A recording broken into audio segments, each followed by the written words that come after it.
Hello and welcome to day 5 of P7 Prepare to Pass, being organized by ACCA Pakistan. I am Kashif Kamran, your tutor for this session. Now the agenda for day 5 is a very important agenda, as we'll be focusing on reporting, where a student have a lot of queries and questions.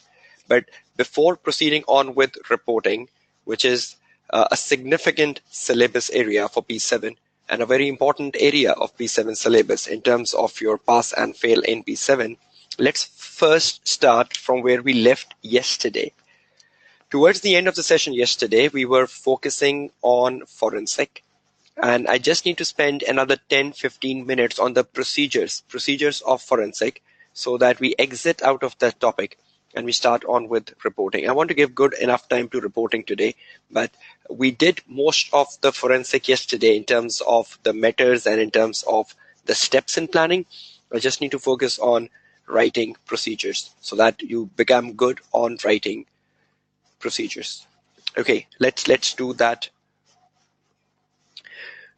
recap. Okay, please, we will be going back to the question we were doing yesterday, which was the kennel question, June 13. But just before coming to that, let's start with a recap. Now, in terms of the recap, and recap in terms of forensic, forensic in terms of matters, forensic in terms of steps in planning, and forensic in terms of procedures. Now, till yesterday, we got to a clear conclusion that in the past paper, the examiner has asked the matters with regards to theft and with regards to insurance claim. And that was something very natural, that if the examiner asks you, what sort of matters will you consider on theft, you should know the certain answer. And what sort of a matter you will be considering on insurance, you should know the certain answer. Then we went to steps in planning, and steps in planning were identified as 4. First, second, third, fourth. The first step was identified as scope. The second step was identified as timing. The third step was identified as direction, and the fourth step was identified as resources. And I did mention that yesterday, that all these 4 steps can be linked to any service. Whether you're offering audit, the 4 steps will remain the same. Whether you're offering a non-audit service, the 4 steps will remain the same. So every service starts with planning, and every planning includes a scope, a timing, direction, resources. So irrespective of the type of question, if examiner asks you the planning matters or steps in planning, then you should know what basically are the planning matters or what basically are the planning steps, irrespective of the topic in P7.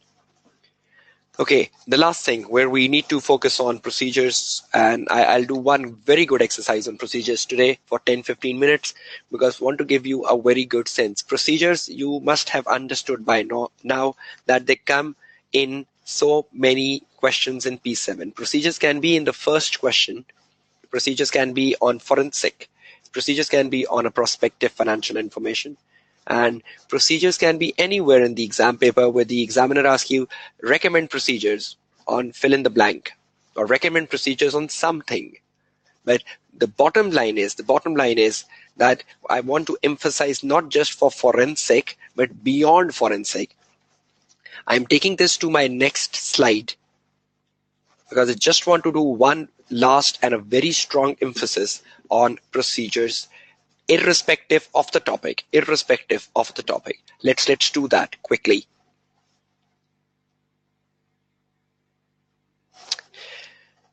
Okay, let's go to the next slide and let's go to one final understanding of procedures. Now, please Consider this very carefully. If you have any writing pads, you have any piece of paper in front of you, please note it down very carefully, because this is something very important, and I'm doing it for one last time. Already today is the second last day, so let's make it wrapped up today. Okay, now if I look at procedures in P7, though we are doing it currently on forensic, but procedures irrespective of the topic. Yes, whatever procedures comes in, either the procedures are on the accounting treatment, or the procedures are on forensic, or the procedures are on the prospective financial information.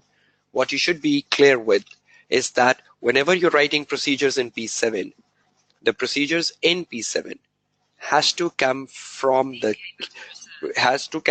case. Procedures will come from the case.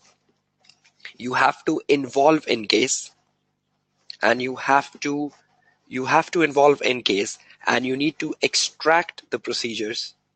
You need to extract the procedures from the case. I'll just demonstrate them as quickly as possible in the next 5 minutes. Secondly, you should remember that procedures have to start with verbs. Procedures should start with as if you being auditor is doing something. And I have already given you a list of verbs,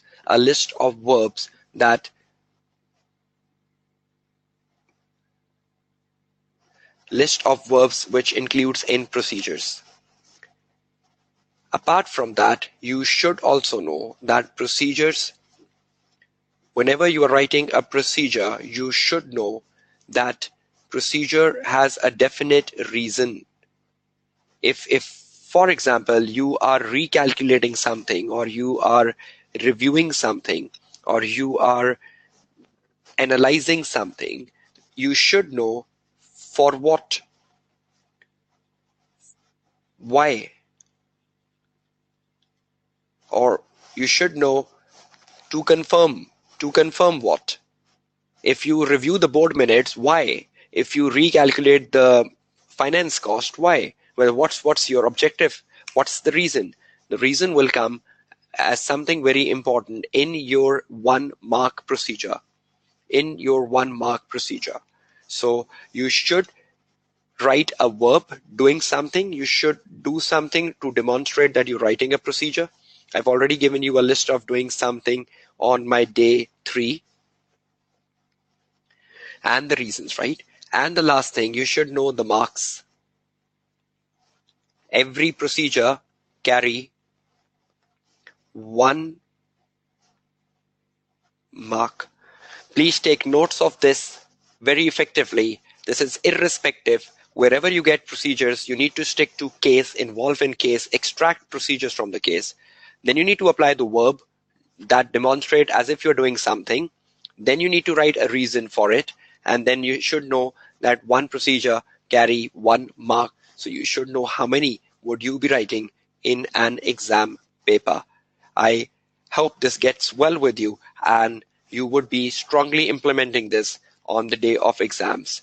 Please note it down, take a snapshot. I'm just moving ahead of this within next 15-20 seconds. So if anyone is on it, please ensure that you are smoothly taking notes of it. And I'm proceeding to one very good exercise of demonstrating this.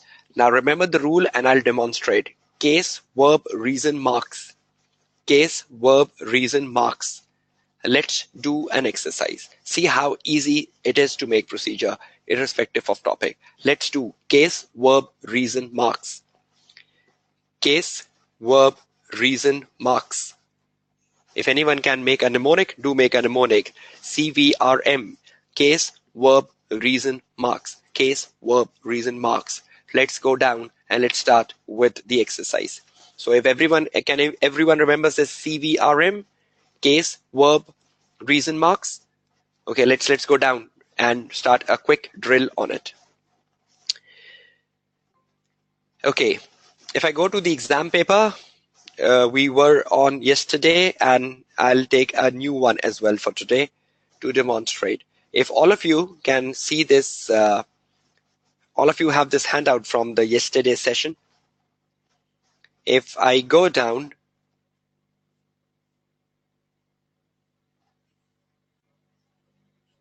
in this handout,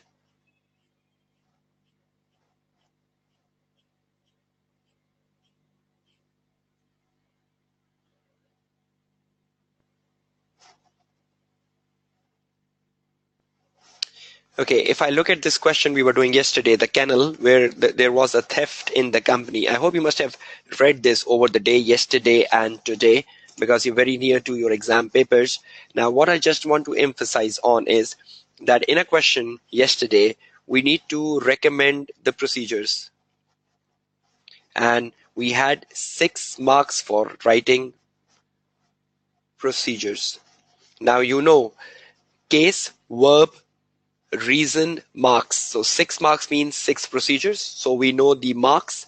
Now what's left? Case, verb, reason.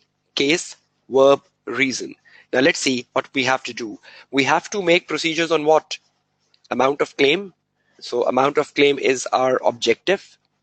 Amount of claim is why are we making procedures, right? So when we know that our procedure should be on the amount of claim, our procedures have to be on amount of claim. Let's read the case.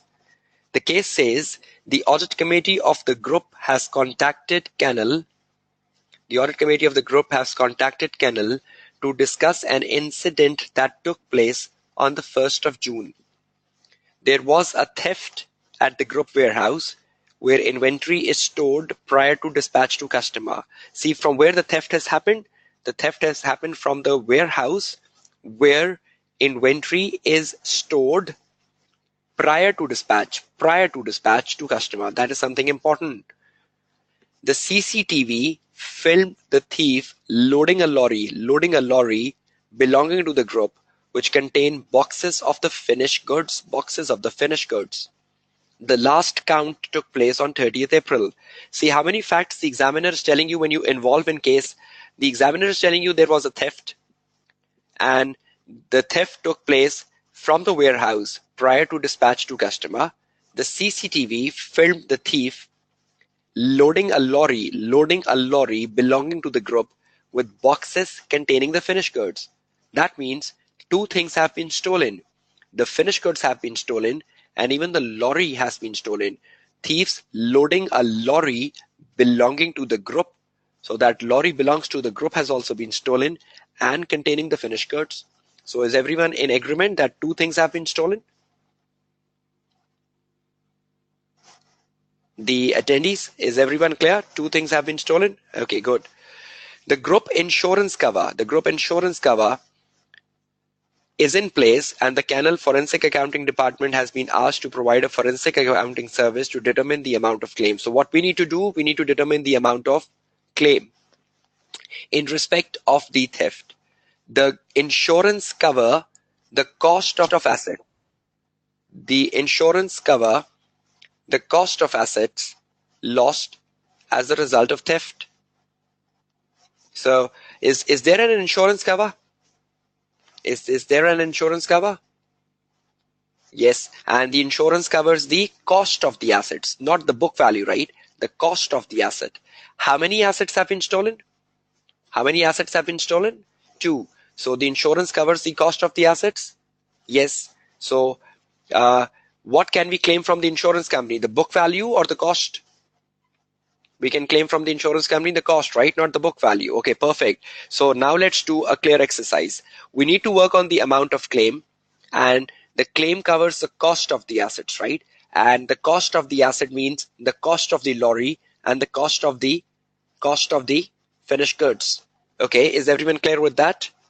Okay, now what is the question telling us? The question is telling us that finished goods have been stolen.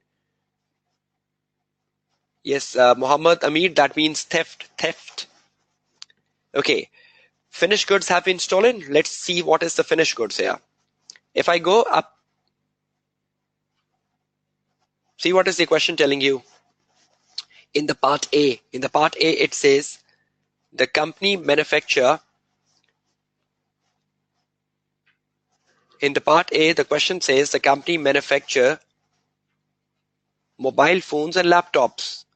So what is the company manufacturing? The company is manufacturing the phones and the laptops, right? So the finished good inventory has been stolen. Now that means which finished good inventory has been stolen? The laptops and the mobile phones. So either one of them or both of them has been stolen, right? So is everyone clear on that? So see the involvement in the case, verb, reason. Now, do we know the case?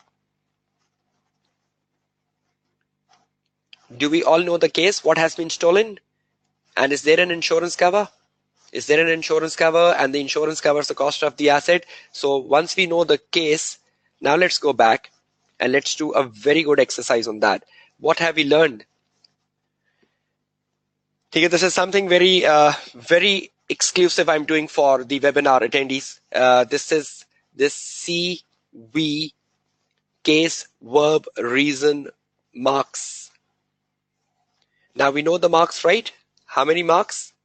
6 marks. So how many procedures? 6 procedures, right? Okay, case covers the cost of assets lost. So can we have an insurance claim of the cost of assets lost? And what we need to determine? We need to determine the amount of claim, right? So now I need your quick feedbacks. The first asset we lost is the lorry. And the second asset we lost is the finished goods, right? Finished goods, which are either laptops or finished goods which are either the mobile phones. Now, should we know the cost of the lorry? Cross. Should we know the cost of the finished good lost? Cross. I add them, becomes my claim. The cost of the lorry, right? The cost of the finished good, that becomes my claim. Now, if that becomes my claim, we know these insurance companies are very skeptical when they reimburse the claim. And we are very sure that whenever there is a theft in a company, the theft is informed to the police so that the police can do some recovery, or the police can recover the lorry, the police can recover the finished goods. There can be a chance that the police must have recovered the lorry, or the police must have recovered everything. Now, if everything has been recovered, can we claim from the insurance company? If everything has been recovered, can we claim from the insurance company? No. So is there a chance that the police has recovered everything? Is there a chance that the police has partially recovered some of them? Yes. So from the claim, will I minus less any recovery made by the police? Any recovery made by police? Okay, remember you're doing a forensic investigation. Recovery made by police. Will I do the minus recovery made by police? And will that becomes my final amount of claim? My final claim amount, which I should to the insurance company. This one. Is everyone clear with the picture in front now? Case. See how I brought the case to fingertips. The very first thing in the case was that what I should claim from the insurance company. The question told me I can claim from the insurance company the cost of the assets. So knowing the cost, I should know how many assets have been stolen. And the examiner told me 2 assets have been stolen. So I put the 2 assets and I put the cost of the 2 assets. Now, which assets? The lorry and the finished goods. And we go down, right? CVRM. C stands for case, V stands for verb, R stands for risk, M stands for marks. Okay, is everyone clear with the formula? Is everyone clear how am I using the case? So can I put case out of my context now? Is right. Now what I have to do? Verb and reason. Verb and reason. Okay, let's go one by one. Finished goods. Lorry. How would I verify the lorry cost? How would I verify the lorry cost? The lorry belonging to the group. The fixed asset register, perfect, because the lorry belongs to the group. Asset book, perfect. So from where would I verify the lorry cost? I would verify the lorry cost by reviewing the fixed asset register. Review the fixed asset register.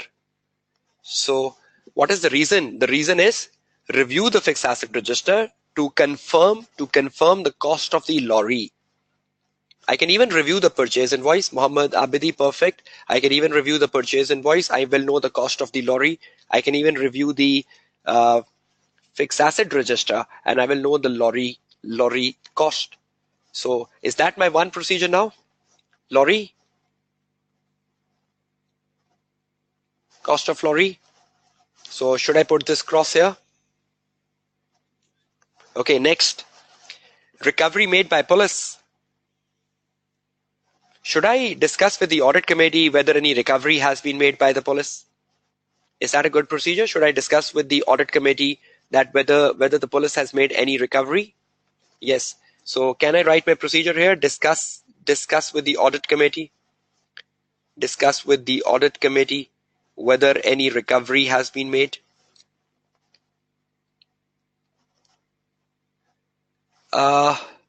Discuss with management whether the lorry was taken on lease. No need to go that far, right? We're just assuming the lorry belongs to the group, so we're just assuming this to be part of our fixed assets.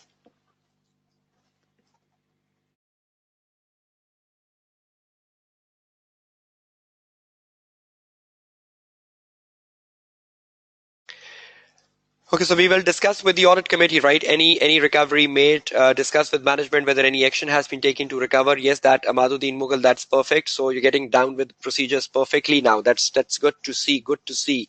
Okay, back to the answers. So we got less recovery made. So we got less recovery made point. So should I put it off my list? So after the 6, how many I've got? I got 2. So I'm left with 4. Now, should I ask, should now I worked on the finished goods, which is the more important thing, and finished goods cost. Is everyone clear on this particular slide? I need to move to the next one, right? Anyone still on it? I'm just moving ahead. If anyone is on it, please take a final snapshot. I'm moving towards the next. I need to work on the finished goods, and I need to make 4 procedures on finished good quickly. Okay, perfect. So is everyone finding these making procedures easier now? Is everyone finding a sense of making procedures? CVRM. So what are we left with now? We are left with finished goods now. Okay, let's go down with finished goods.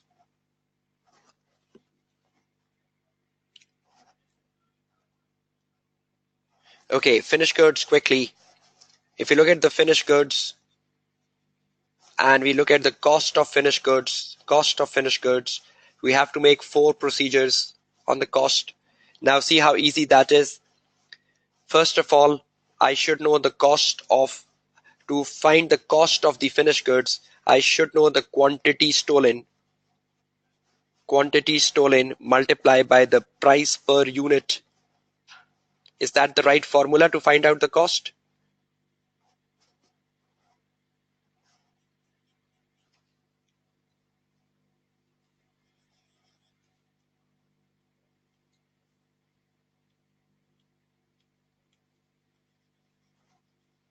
Is that the right formula? Yes. So should I know the how much quantity has been stolen? Is that important? Yes. And once I know the quantity stolen, can I multiply that by the cost per unit? Is equal to the cost. Okay. Now see how easy cost per unit is. Can I verify the cost per unit from where? Cost per unit will come from where? How would I know the cost per unit? No, not from invoice. The company is manufacturing. The company is manufacturing them. Yes, the company is manufacturing them, right? I cannot take the purchase. Yes, Muhammad Umar, cost card. So cost per unit will come from where? Review the cost cards. Review the cost card. Review the cost card to confirm. To confirm what? The cost of laptop and to confirm the cost of phone. So see, I got another procedure, the cost card. See, you need to be clever. Purchase invoice? No, this is a manufacturing company. So manufacturing company would have a cost card. Review the cost card to confirm the cost of the laptop and the cost of the phone. So have I got my procedure on the cost per unit? Okay, now I'm left with one last, right? Quantity stolen. Now the examiner is telling me that the quantity stolen, there is a CCTV footage. So can I use the CCTV footage as part of my quantity stolen? Yes. So can I watch the CCTV footage? Because it's a film, right? It's a film. So can I watch the CCTV footage? Yes. And by watching the CCTV footage, will I know which inventory has been stolen? Which inventory was stolen? Whether it was the mobile phone or the laptop? I hope you have common sense, right? The packing of the mobile phone and the packing of the laptop can easily be distinguished through the footage because the boxes are very different. The box of a laptop, the box of a mobile phone is very different, right? So can I pick from the footage whether it was a laptop box or whether it was a mobile phone box? Yes. So can I watch the film to ensure which inventory has been stolen? Because that will help me confirming the cost. Okay. And can I assess from watching? Can I make an estimate of how much has been stolen? I cannot be sure, but can I estimate the stolen? Not 100%, but can I use the estimation? So can that give me my procedures? And once I know how much quantity has been stolen, can I recalculate the cost of inventory stolen? Recalculate the cost of inventory stolen. Recalculate the cost of inventory stolen. Yes, we can also use that inventory count. The last count took place on 30th and the inventory was stolen on the 1st of June. So you can also do a reconciliation from the 30th April to the 1st of June. That itself is a very valid procedure. Yes, by the volume of the lorry and can estimate the boxes which can be uploaded in the lorry. Perfect, yes sir, Fiaz. That is a perfect good procedure. Right? Is everyone getting sense of it? Is everyone getting a sense of it? Right? You can do a reconciliation. You can even correspond with the customer whether the inventory was received by the customer. If the inventory was not received by the customer, then that means it has been stolen. Because the company do make a packing list, right? So there must be a packing list. So you can contact the customers for the packing list and can ask them whether they got the goods, whether they didn't got the goods. So if they didn't got the goods, that means it has been stolen. But are you getting a sense of involving yourself in case? Are you getting a sense of involving yourself in case? And is it beneficial? Is it good? Is it important? Will that help you in exam paper? Will that really help you in exam paper? You involve in the case and you will find your procedures. So see what is happening in the case. See what is happening in the case. I've seen so many students, they make their own stories. They make their own stories. You cannot make your own stories. You have to involve in case. Yes, Faima, Bilal, you need to recalculate the cost of inventory stolen. Once you know that how much inventory has been stolen, multiply by the cost per unit, you have to recalculate that, right? So recalculate the cost of inventory stolen. So is everyone clear with that now? Okay, one last exercise prior to the namaz break. Okay, let's see how good you are now. Procedures is equal to C. Is everyone knows procedures is equal to C? V R P. Right? So to make procedures, involve in case. To make procedures, use verbs. To make procedures, write the reason. And to make the procedures, write the, to make procedures, you should know your marks. How many? Is that clear? Inventory stolen can be calculated through the work back from the last inventory count. Muhammad Ramzan, perfect. Perfect. CVRM, Muhammad Tahir, I did made that CVRM. I think you joined a bit later. Please, I'll post the picture on the WhatsApp group after the end of the webinar. Should we also explain the formula to recalculate? Yes, you can put the formula to recalculate in the bracket. Ifra Anjum, correspond of management with the insurance company. Fahad Shabir, that is a very good procedure. Agree the physical count with the relevant document. Is that a valid one? No, Sharmila, you can do the last count, April 30th to the June 1st reconciliation. So you can do the reconciliation from the April 30th to the June 1st rather than doing the procedure you wrote. Sumaya, CVRM is for all procedures or only forensic? Sumaya, I mentioned this mnemonic is irrespective, irrespective. So whatever procedures you do in exam paper, the CVRM will be a saver for you. Okay. Can you check that with the police if they had and what has been recovered? William, yes. Rather, you can ask the management, because I think going down to police would be very difficult for the auditor. So you can bring the management and you can ask the management what police has recovered. There must be a police report, or there must be some evidence from the police, right? There must be some evidence from the police on that, right? Is that clear? Okay, I'm going towards the namaz break, but just before the namaz break, is everyone clear with CVRM, and will that really help you in procedures? Azimullah, we cannot correspond with police directly. It has to be management. Police will correspond with the management, not with the auditor. CVRM, is everyone good with that? CVRM, will that be a lifesaver for you in exam papers? Will that really help you out? Perfect, perfect. Now see how many mnemonics. MTR, now we have CVRM, and that's a good time for break now, right? We are going towards the namaz break now. We are going towards the namaz break.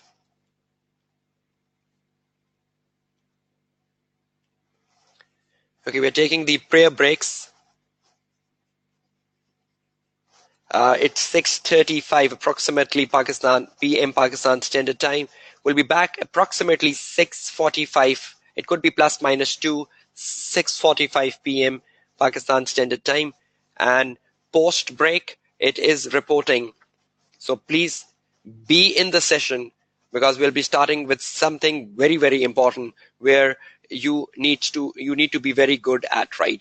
And in the meantime, keep working on CVRM. I'll meet you after 10 minutes.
Okay, welcome back post namaz break.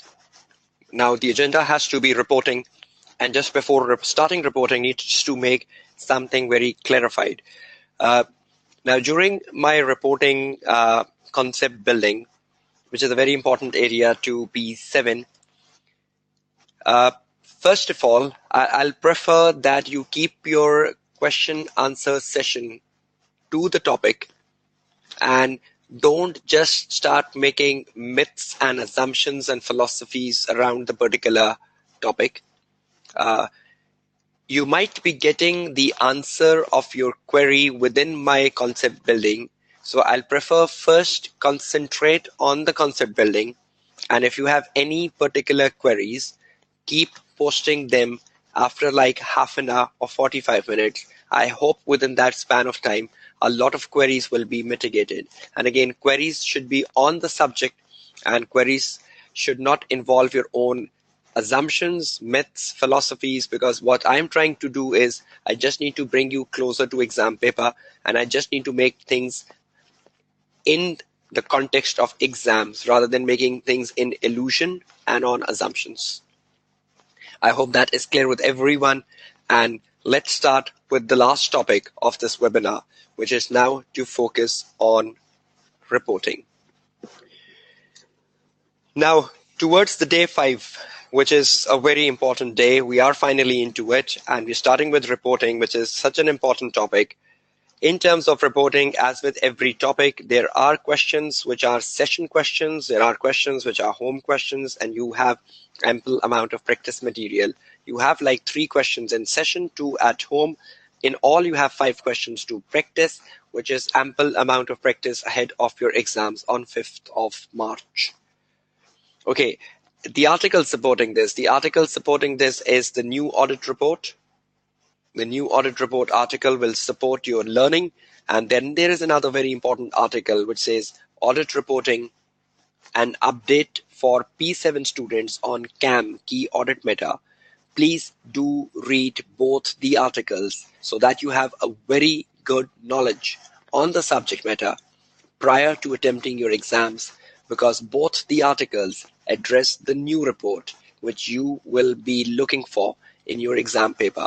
Obviously, the new report is not the first time into March 18 exams. It's been coming throughout the 2017 exams. So this is not something you will be going through for the first time. You should be equipped with knowing the new report.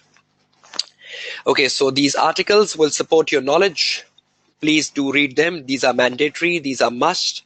And then there are a lot of practice questions here which you have to practice. Okay, let's start with the topic. The key audit matter means, Muhammad Amir, that's too early question. Obviously, I'm starting with the topic. So within the topic, I have to explain what key audit matters are. Obviously, I haven't started the topic yet. That was exactly my point. Hold your questions. Hold your questions. Concentrate on the topic.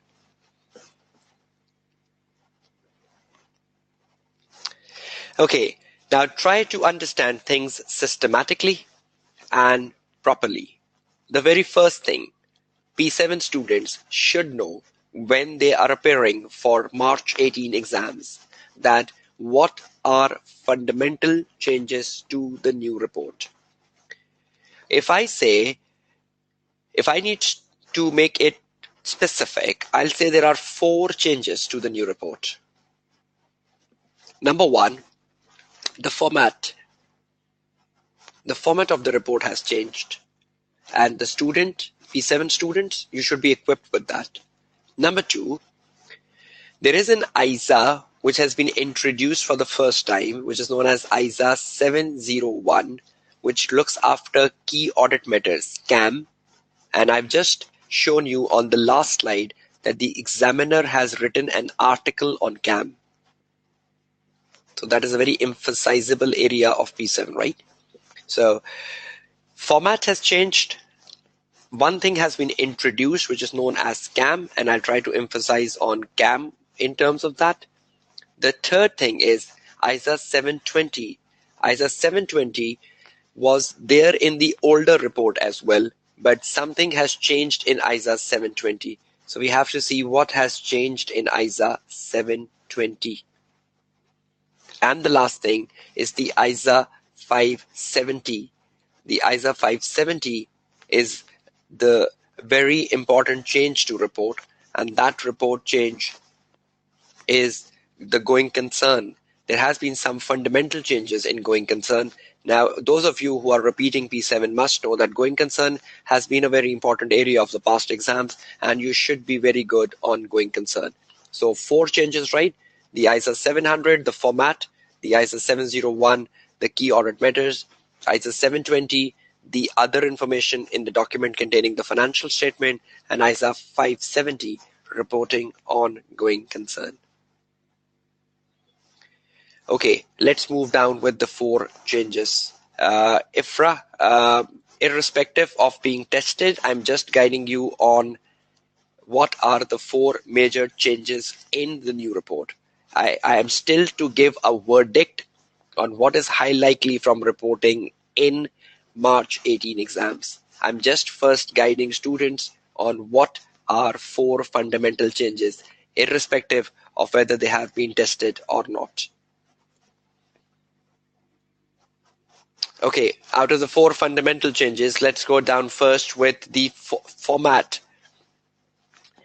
The format of the report has changed, and you should know this. This is very important for March 18 exams, because I am sensing a question which has come so many times in past paper, but since the new report, this question has not come, which is critical appraisal of the report. So critical appraisal of the report is something which looks high likely for March 18 exams, and I hope you've seen questions on critical appraisal of the report in the past papers. That looks exactly very important for March 18 exams, and if that question comes in, then you should know the format of the report, because I hope you know that whenever the examiner gives a report in P7, the report is not very properly structured, and you need to find the problems. Examiner will never ask you to write a report, but will give you a report, and he will ask you critically appraise the report in terms of the problems in the report, in terms of the issues in the report, in terms of the weaknesses in the report, right? So the format of the report. Now, something which has changed fundamentally since the new report has come in is the format between a listed company and a non-listed company. There was no such distinguish prior to the new report. But since the new report, this is now distinguished into 2 sets. Now, if you are reading a question in P7 reporting, now I want to make one thing very clear. Since the new report has come in, and in all the question 5, which has been published after the new report has come in, the examiner will write in the question 5, this is a listed company.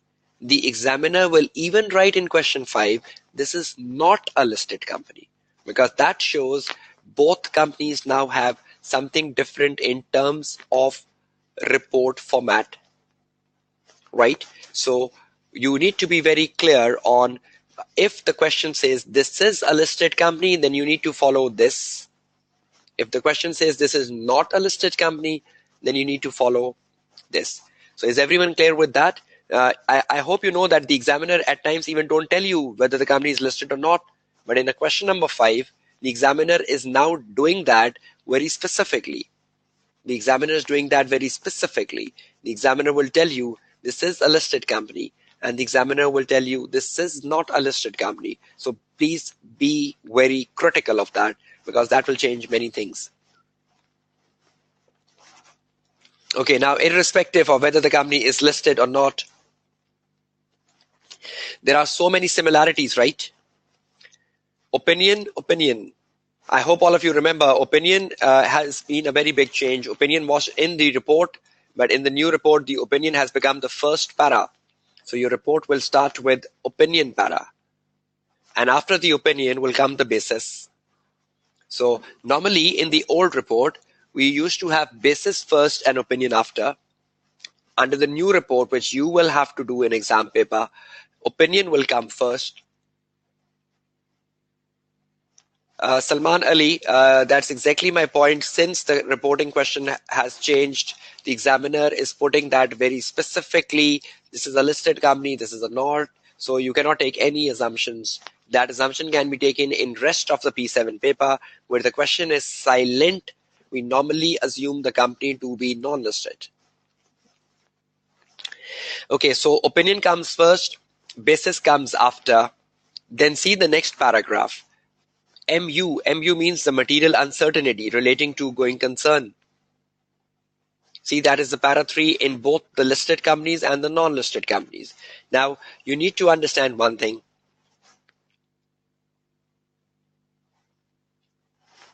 This para 3 is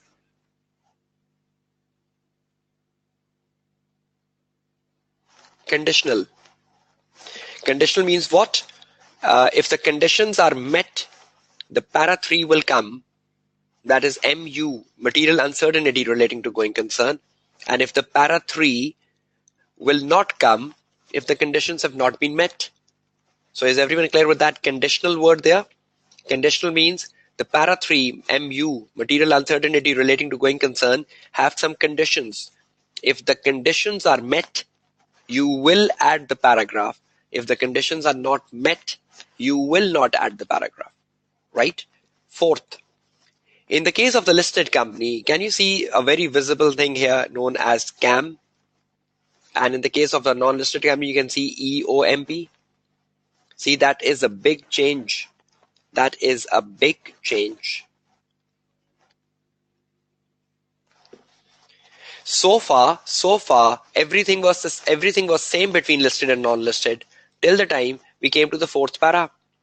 There is a big change. In a listed company, there is a CAM, key audit meta, and in the non-listed company, there is EOMP, emphasis of a meta para, Amaduddin Mughal. Then after that, all things remain the same. Other information para, other information para, other meta para, other meta para. Responsibilities of the management, responsibilities of the management, responsibility of the auditor, responsibility of the auditor. Is that not simple to learn for exam paper that the only difference between a listed and a non-listed company is a CAM and EUMP? Is everyone clear with that? The only difference between a non-listed company and a listed company is a CAM versus EOMP. Is everyone clear with that?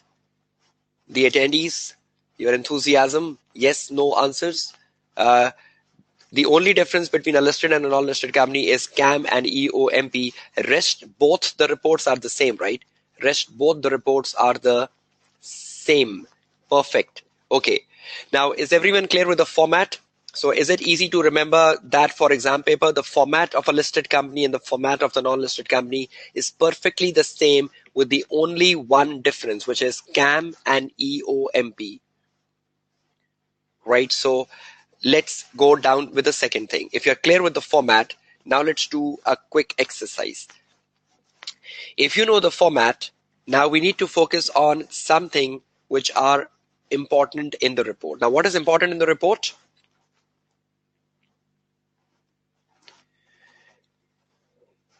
MU, material uncertainty relating to going concern, CAM, other information.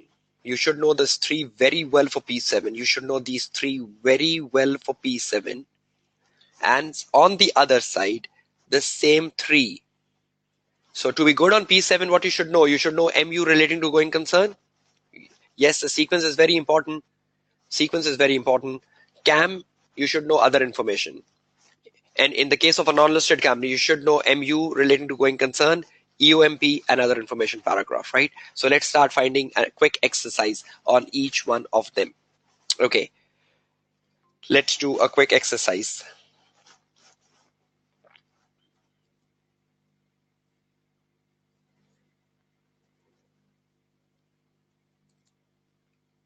Okay, now so for P7, reporting,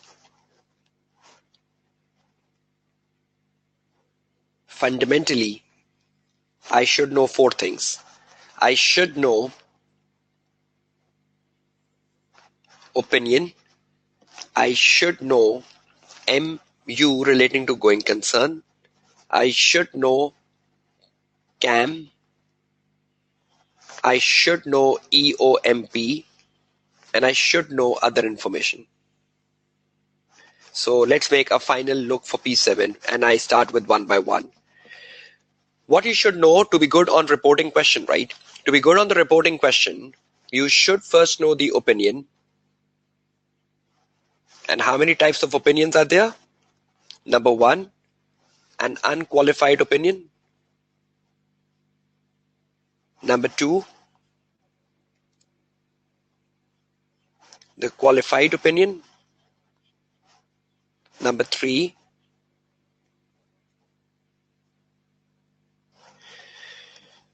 the adverse opinion. And number fourth, disclaimer of opinion.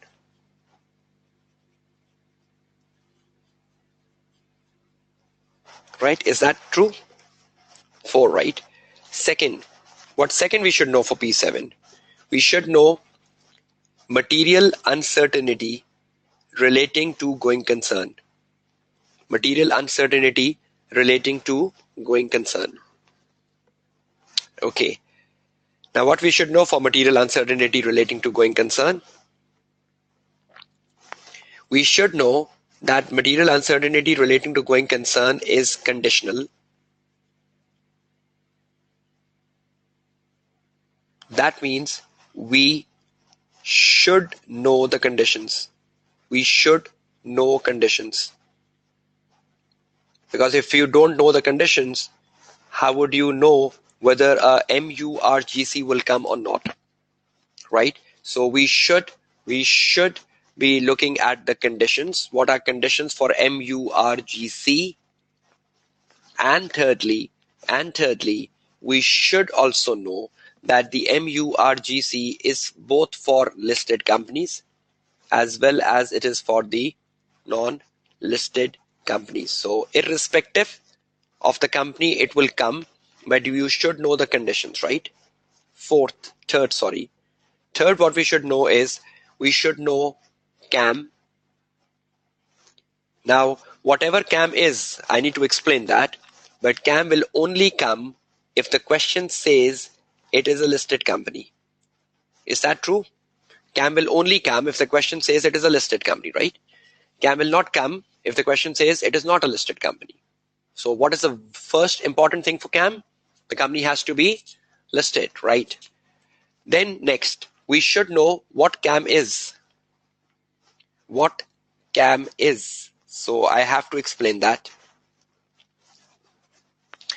Then next, we should know what is EOMP. EOMP will come in a case of a non-listed company. And we should know what are the rules of EOMP. What are rules of EOMP, right? And the last, we should know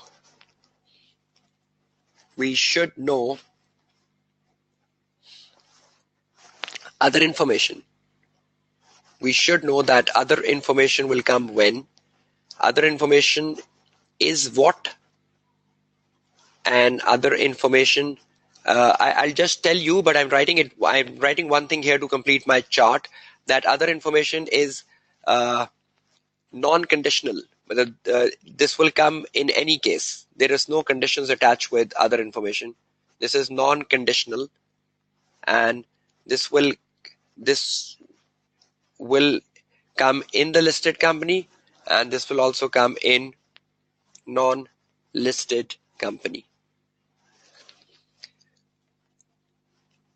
Okay, now these 5 columns in front of you is exactly making what you should be knowing for attempting a question on reporting. You should be good on opinions. You should be good on MURGC. You should be good on CAM. You should be good on EOMP. You should be good on other information. Is this chart in front of you clear to everyone? I'll start one by one with each column so that it becomes perfectly clear, and you can then attempt a question on reporting.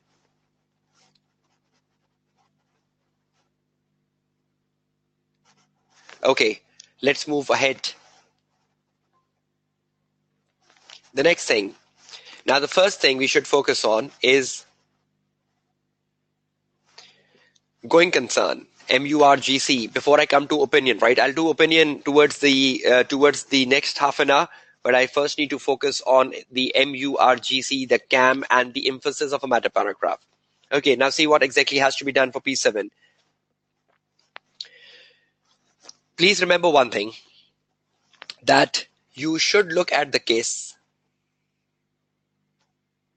If a question comes on going concern, look at the case first, right? If the case says the company is a going concern, but material uncertainty exists, which are disclosed in the notes to financial statement. So what is the condition for MURGC? The company is a going concern, but there are material uncertainties which are disclosed in the notes. So if they are disclosed in the notes, what will the auditor do? The auditor will add a section which is known as MURGC, material uncertainty relating to going concern. Did you saw that section at number 3 of the new report? So when will you add an MURGC? When the company is a going concern, plus there are material uncertainties, but they are disclosed, right? But if they are not disclosed, can we write MURGC? If they are not disclosed, can we write MURGC? No. So are there conditions for MURGC? The company has to be GC, there must be MU, and they must be disclosed. No, it will not affect the opinion, because it has been disclosed means this is something positive. So I think the MURGC is addressing something in the positivity, not in negativity, so will not affect the opinion. Okay, second, company is a going concern, but material uncertainty exists which are not disclosed. Now that is just the opposite. So if the company is a going concern, there is a material uncertainty, but the material uncertainty is not disclosed. Now we know if something is not disclosed, you have to modify the report. Is that true? If it is not disclosed, will it modify the report? Yes, right? Either it will issue a qualified report or it will issue an adverse report. So I think the first two things are very simple, right? MU and disclosed, MU and not disclosed, right? I hope you will not make any blunder on that. MU disclosed and MU not disclosed. Qualified is one of the basis, one of the type of modification. I'll make that clear, Manan, once I come down to opinions. I've considered your question. I'll be responding to that, right? Yes, ISA 705 deals with modifications. I've just given the reference that ISA 705 deals with modification of the report. If you want to write that in the exam paper, else has no importance. Okay, the last condition. This is very important. See, there are doubts over going concern, but the auditor concludes there are no material uncertainty. Close call. See, what is the last case? The last case says there are doubts but not MU. So the question says the company is a going concern, but there are doubts. Not MU. What will the auditor do if there are doubts but not MU? The auditor will add a CAM.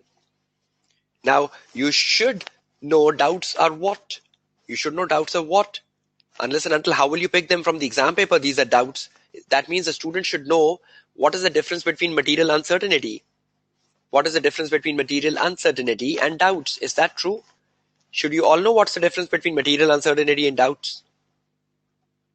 Yes, right? Because if you're not sure, then how would you pick an answer?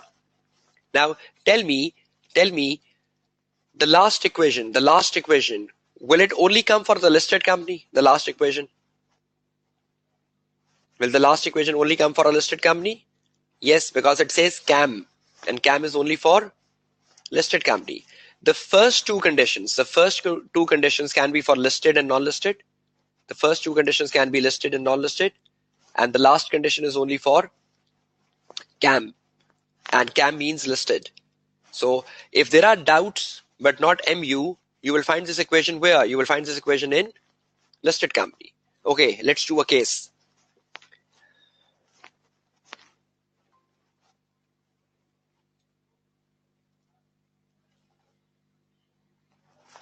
Now that means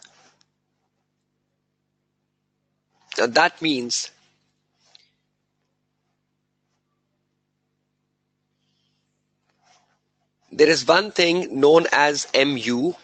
There is one thing known as, so is that important? What are doubts? Obviously, the doubts is only for listed companies. So the doubts have been introduced for listed companies. How can it come in a non-listed company? For a non-listed company, there are only two conditions: MU disclosed, MU not disclosed. The doubts condition is exclusive to listed company. It cannot be a case with a non-listed company. So just forget about that. Is everyone clear with this? We should know what are MU and we should know what are doubts, right? So let's make an examples. How would you pick in an exam paper whether something given in the exam paper is a material uncertainty or whether something given in the exam paper is a doubt, provided you are doing a question on a listed company? See this. Suppose I'm doing a question in the exam paper and it says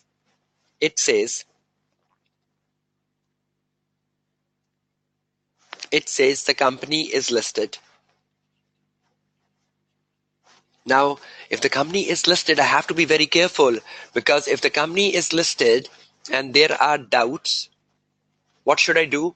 If the company is listed and there are doubts, then what should I do? That I should include a CAM. And if the company is listed and there are MUs, then what should I do? If it is disclosed, I'll do something different.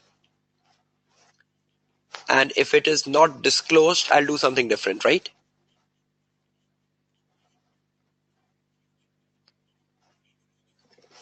So is it important to know what are doubts and MUs? Because if the company is listed, you might spoil your answer. Because if the company is listed, first of all, you should pick whether they are doubts or MU. Because if there are doubts, you should put them in CAM. If they are MU, then you should ask yourself two questions in the exam paper: whether those MUs are disclosed, whether those MUs are not disclosed. Is everyone clear till this point in time? Okay, let's find a difference now. Suppose the question says current ratio has fallen. Current ratio has fallen to 0.60. Will I consider that as a doubt or MU?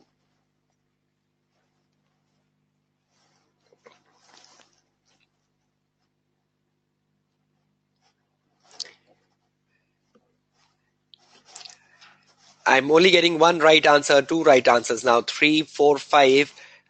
MU, not doubt. Whoever is giving a doubt answer is absolutely wrong. Whoever is giving an MU answer is perfectly right. See, what is the reason? I hope you know that if the current ratio falls under 1, that is something very significant. If the current ratio falls under 1, that is something very significant. If the current ratio is above 1, that's good. But if the current ratio falls below 1, that's very bad. So MU means when something is very significant, and doubts means when that something is very insignificant.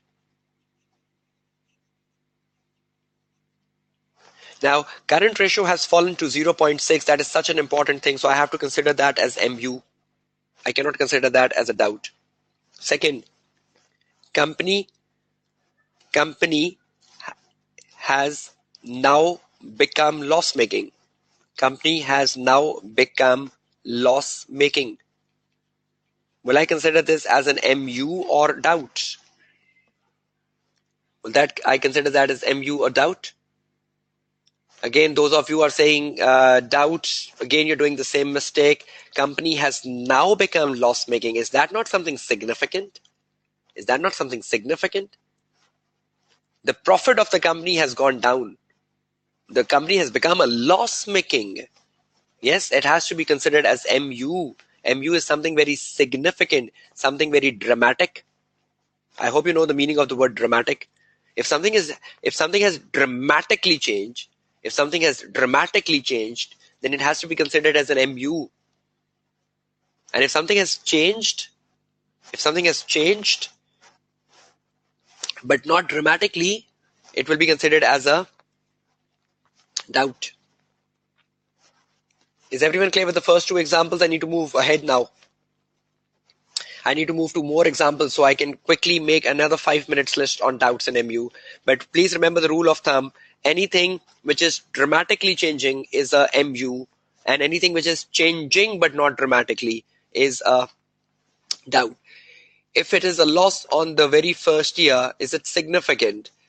Sam Joy, no. Obviously, in the first year of operations, you can have losses. Then that would not be considered as significant. But during many years of your operations, for the first time you got a loss, will be considered as something very significant. Okay, more examples.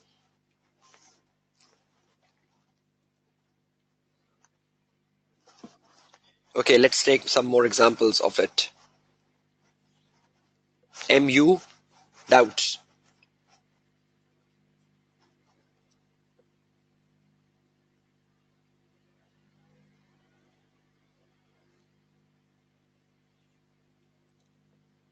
Okay, next. Company profit has fallen by 20%. Company profit has fallen, and in the last example, the company has become loss-making. Which is better? Which is more dramatic? Loss is dramatic, right? Loss is MU. But the company profit has fallen. Is that something of a doubt? Yes, doubt. Perfect. Those of you are giving me doubt answers perfectly. Now, this is not dramatic. The dramatic is the loss-making, right? Another example. Key customer has terminated. Key customer has left the company. Key customer has left the company.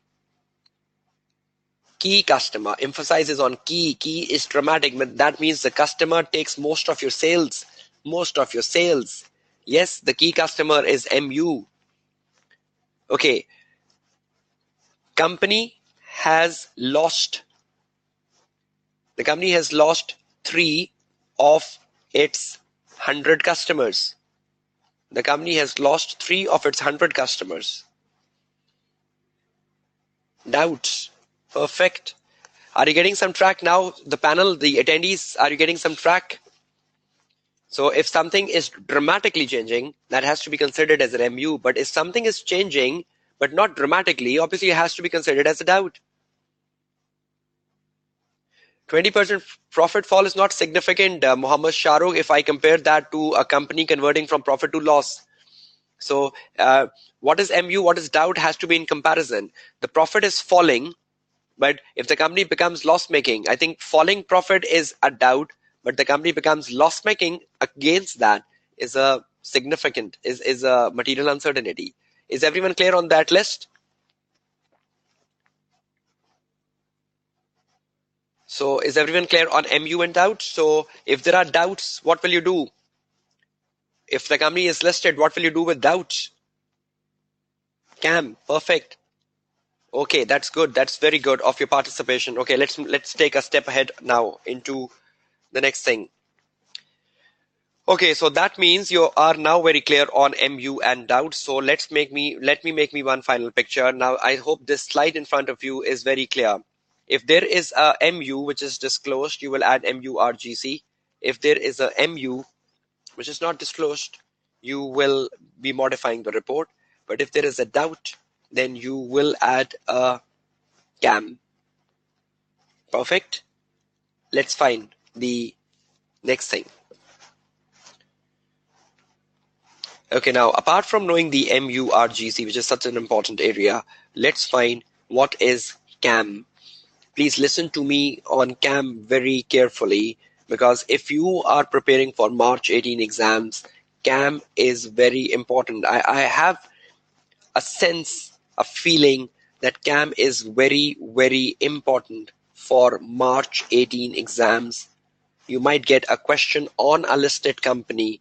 You might get a question on listed company, and that could involve the use of CAM. So please be very clear when CAM will be coming. If doubt and not listed, then if doubt and not listed, obviously that is not an equation for it. Doubts and listed, doubts not listed can never be an equation. So that was my concern.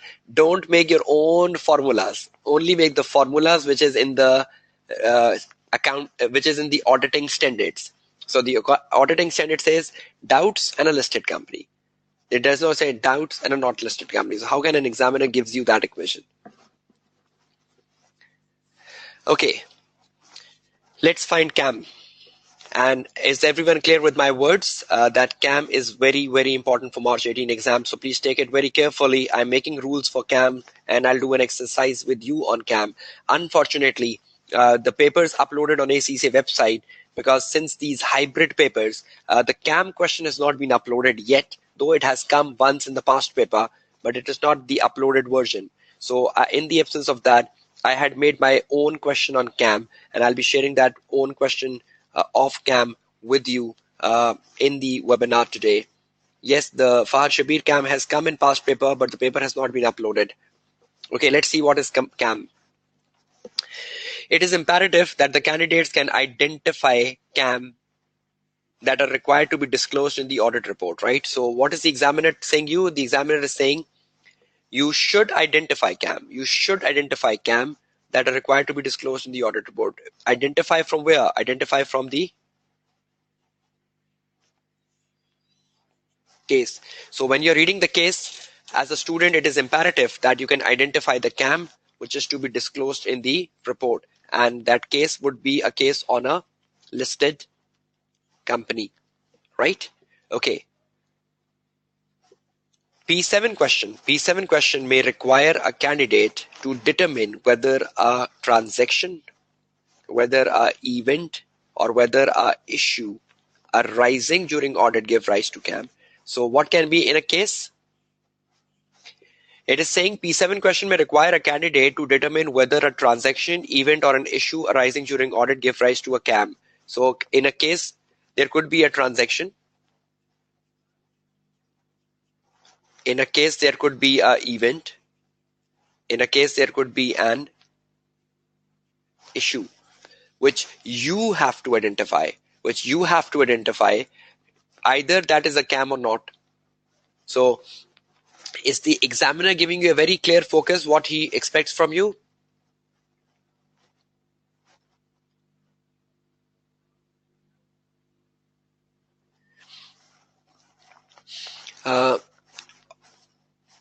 Augustine, 20% fall in profit. Why is that not a CAM? I'm just making a definition of CAM, so you will realize that 20% fall in profit.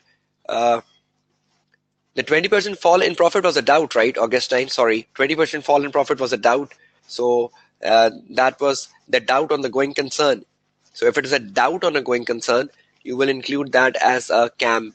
But wait for 5 minutes, Augustine. After 5 to 10 minutes, once I clear my CAM topic, I hope your query would get resolved very, very clearly. Okay, so a transaction, event, or issue in the case of a listed company can give rise to CAM. Is everyone clear with that? A transaction, event, or an issue in a case of a listed company can give rise to a CAM. Right? Now let's find some examples. Definition. The definition is very important, right? Concentrate on the definition. It says those matters that in the auditor's professional judgment were of most significance in the audit.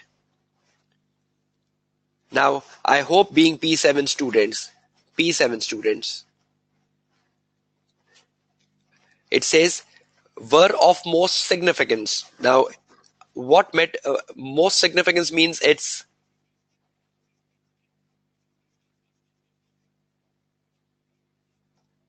materiality, right? So if something is immaterial, can it bring a CAM?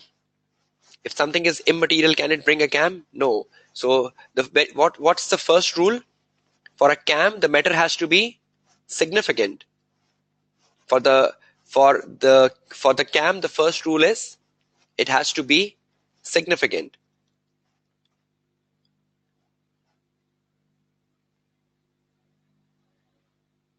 Right? So those matters that in the auditor's professional judgment were of most significance in the audit of the financial statements. Key audit matters are selected from the matters which are communicated to those charged with governance. Key audit matter, what's the first rule? The first rule is that the key audit matter has to come from significance, and the second rule is the key audit matters are selected from the matters which are communicated to those charged with governance. So what are two rules? First, it has to be significant, and second, it has to be selected from the matters communicated to those charged with governance. Can everyone see that definition very clearly? So is everyone getting the rule of thumb from the definition? What's the first definition? For a CAM, it has to be significant, true. For a CAM, it has to be significant, true.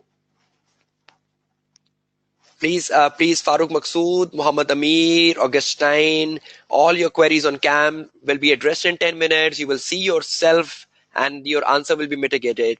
Please hold on your CAM queries. It's too early putting these queries. 10 minutes and you will see your queries will be mitigated. Significant, and second is selected.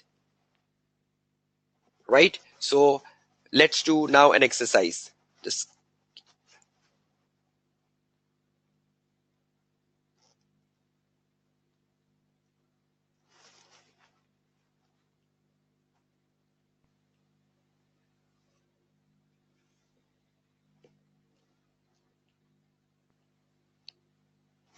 okay, CAM. CAM is equal to a listed company is equal to something which is significant matter and something which is selected from matters communicated to those charged with governance. Matters communicated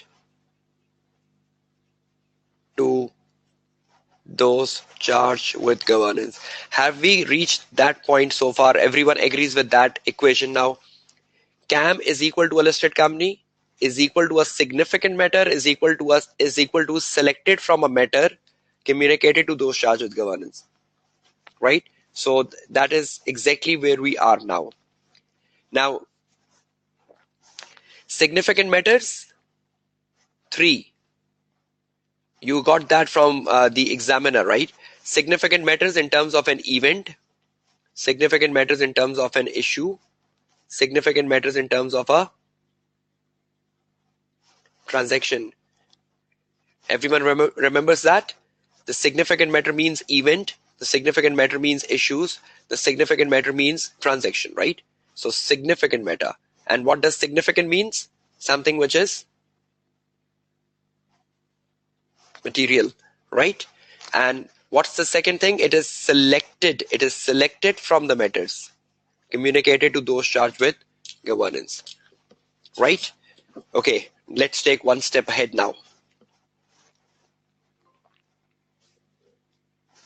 What are significant matters? Has the ISA 701 given some examples of the significant matters which can be part of your exam paper? Yes, even the examiner in the article of CAM which you will be reading has given you so many examples of CAM. So please ensure that you have read the article very effectively. Okay, let's find the examples of CAM which you should be preparing for March 18 exam, which is in the article of the examiner. According to examiner, what can be a significant matter which can bring in a CAM? Significant matter. As per the examiner, the significant matter means high risk areas within the financial statement. High risk areas within the financial statement. Do we communicate high risk areas to management? Do we communicate high risk areas to management? Yes. So is high risk area an important matter of an audit? Is it meeting the definition? Significant and communicated. Significant and communicated. Okay, second, significant events, transactions within the year, even the subsequent events. Any significant event, I'll be giving you examples. Wait for 5 minutes. Significant events, transactions within the year. And the last example, areas of financial statement that involve judgments. Now, any area which involves judgments, is that an important area? Is that an important area which involves judgment? Right? So the examples are important if you're preparing for March 18 exams. It is giving you a clue. High risk areas can be CAM. Significant events can be CAM. Significant transactions can be CAM. Subsequent events can be CAM. Areas of financial statement which involve judgments can be CAM. Right? Now, if you are clear with those three examples, I'm doing one final exercise and I'm putting a case of CAM in front of you because I want to see how you respond to a case on CAM, because that is very important for March 18 exams. I will give you 10 minutes to solve that CAM case, and after 10 minutes, I'll be asking your answers in the chat window. Okay, let's make one final definition of what CAM is.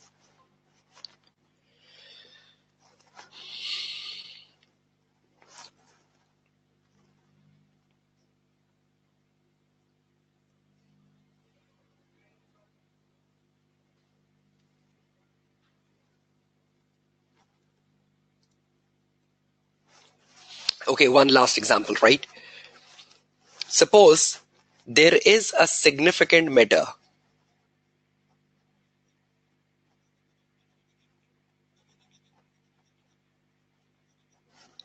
For example, significant transaction, significant event, right? Significant issue. For example, there is a significant matter, which is revenue recognition. Is revenue recognition a very important matter for the auditor? Yes. So suppose there is a significant matter, revenue recognition, but the auditor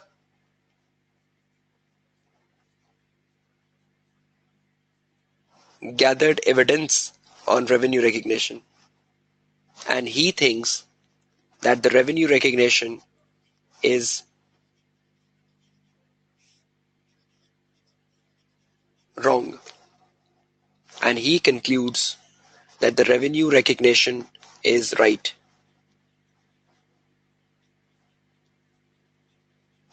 If you think that the revenue is being wrongly recorded or the revenue recognition is wrong, will it lead to a modified report? If the revenue is wrongly recorded, will it lead to a modified report? Yes. Sarah Khan, why no? If the revenue is wrongly recorded, will that not have an impact on the report?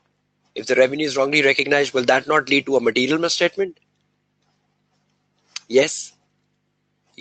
No, I'm waiting for Sarah Khan. Yes. Fine.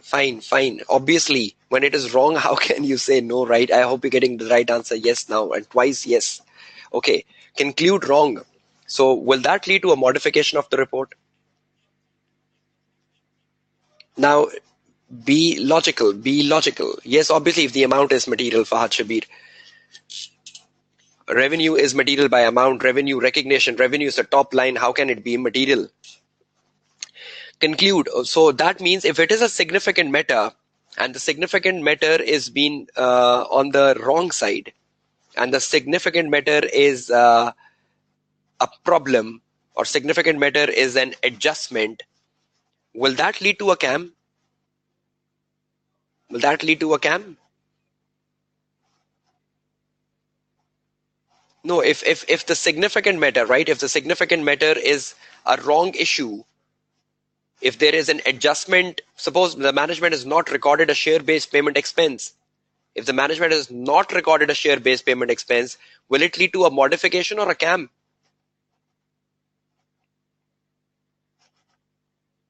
right? If the management has not carried out a revaluation,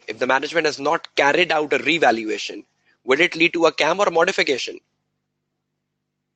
If the management has not carried out a revaluation, will it lead to a CAM or a modification?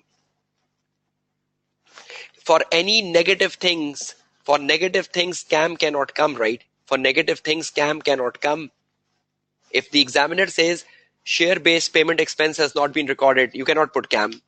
If the examiner says revaluation has not been recognized, you cannot put a CAM. If the examiner says deferred tax liability has not been recorded, you cannot put a CAM. If the examiner says the adjusting event has not been adjusted, you cannot put a CAM. If the examiner says the non-adjusting event has not been disclosed, you cannot put a CAM. So CAM cannot come for negative things, right? If there is a negative thing, it will lead to modification. Is everyone okay on that?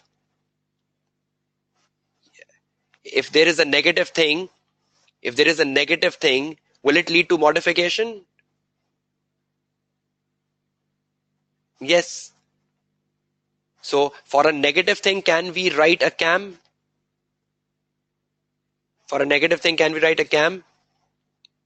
No. So please make your mind very clear. If the company is listed, and the matter is negative, you cannot include a CAM. If a company is listed and the matter is positive, then you can include CAM.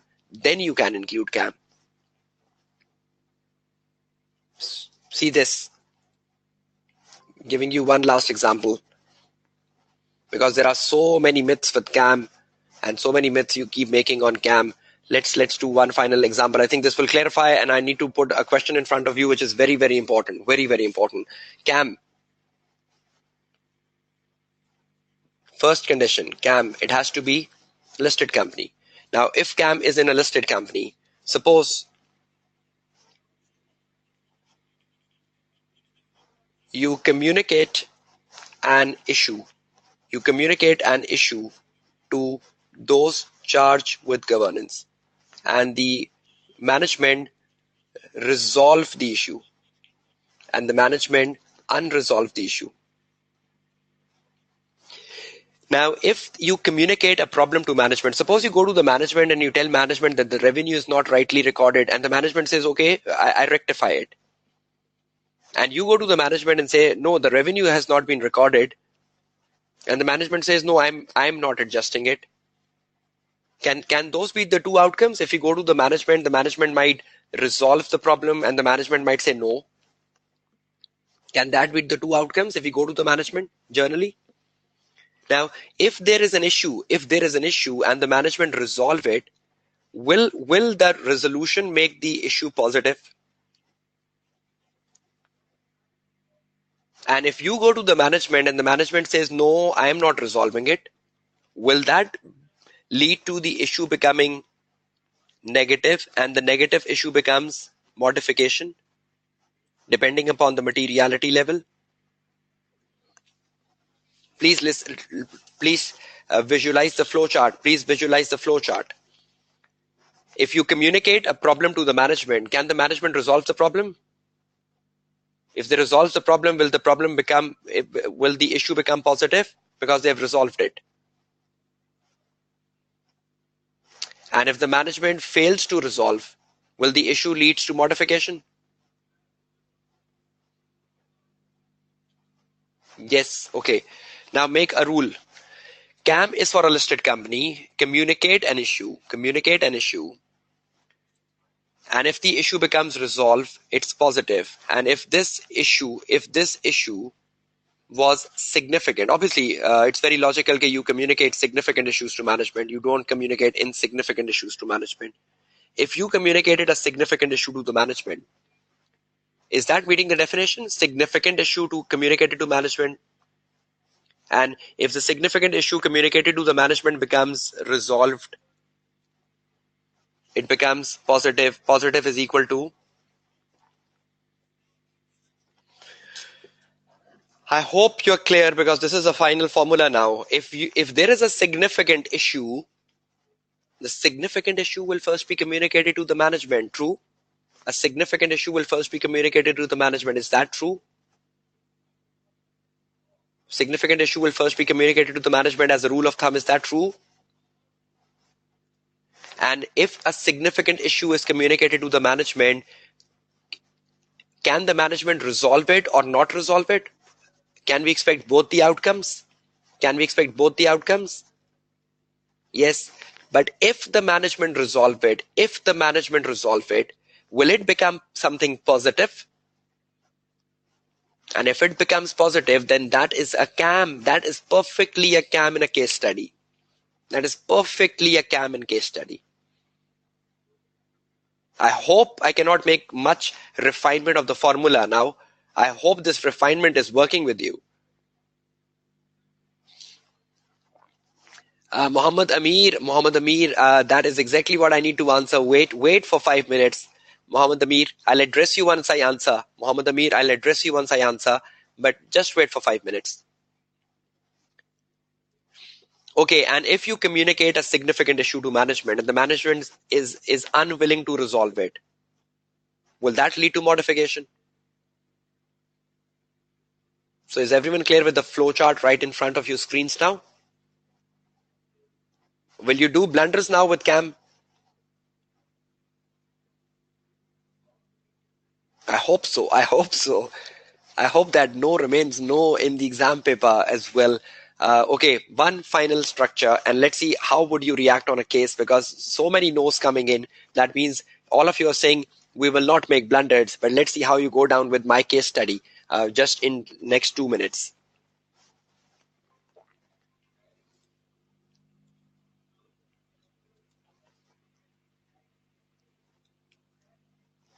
Okay, now for everyone,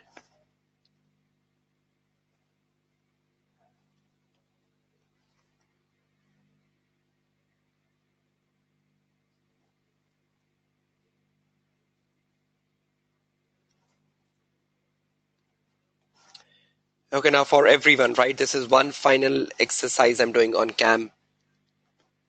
CAM is for a listed company. How many times I've written that now in the session so that it is emphasized. It is for a listed company.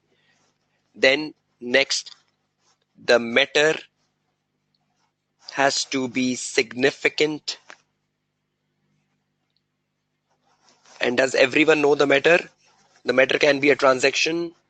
The matter can be an event.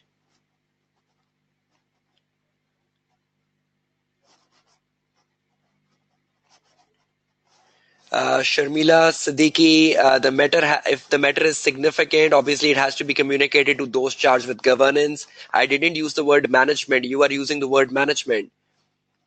Obviously, if the matter is significant, it does not go to the management. It goes to those charged with governance directly. If the matter is insignificant, then it goes to the management.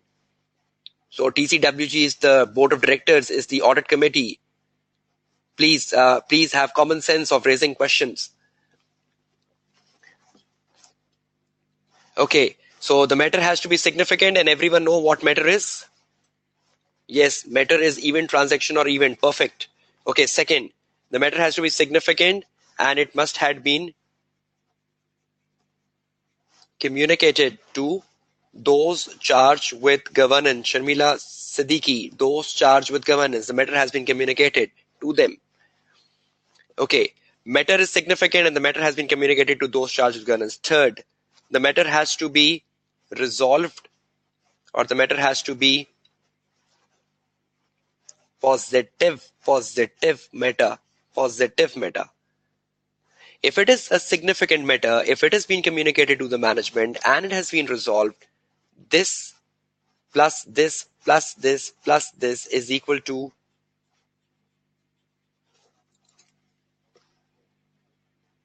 CAM. Is everyone clear on that? Listed plus significant plus communicated plus resolved is equal to CAM. I cannot make a much more crystal clear formula on that. Listed plus significant plus communicated plus resolved is equal to CAM.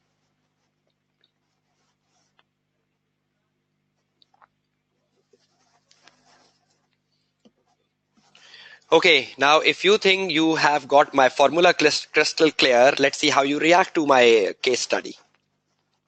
Okay, I'm putting the case in front of you. I still need to clear the query of Muhammad Amir on going concern. Doubts over going concern, Muhammad Amir. I still have that in mind. I'm coming down to that. Muhammad Tahir Ansari is saying a nightmare brought down to a simple formula, sir. Thank you very much. Obviously, that is exactly uh, the purpose of this webinar being organized by ACCA, that your nightmares are converted to optimism, your pessimism is converted to optimism, and that's exactly the purpose of this webinar being conducted.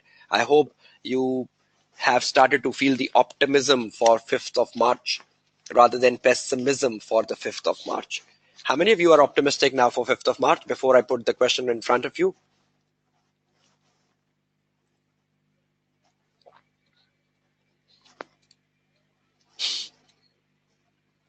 Yes, Abdul Manan, this is a scoring topic. I'll be winding up many things at the end of the day today, which is such an important day because we have a last day briefing day tomorrow. Okay, okay. These are very few students who are saying very optimistic. I am too, me too, optimistic about it now. I need more optimisms, more optimisms. Okay, that's good enough. That's good enough, right? Okay, start reading the case in front of you now.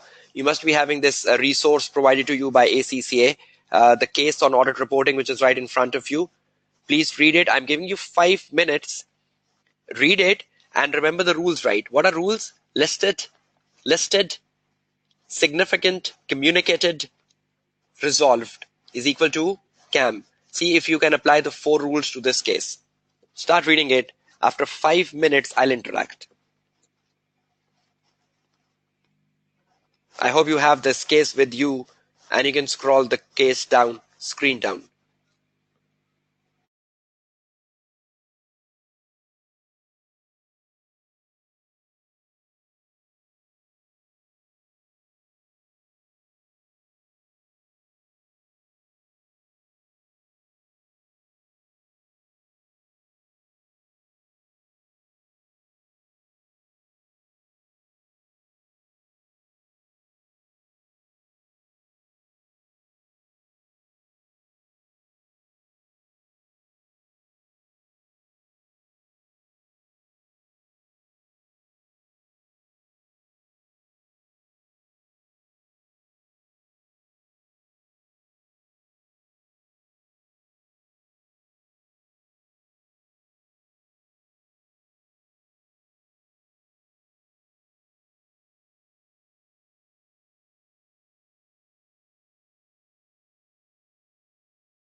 Okay, let's resume. I hope you have read this case, and I will emphasize on the conditions we just did to get through down.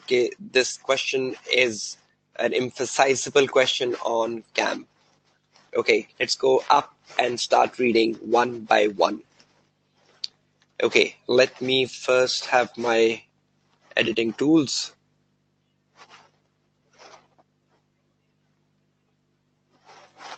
Okay, that's perfect.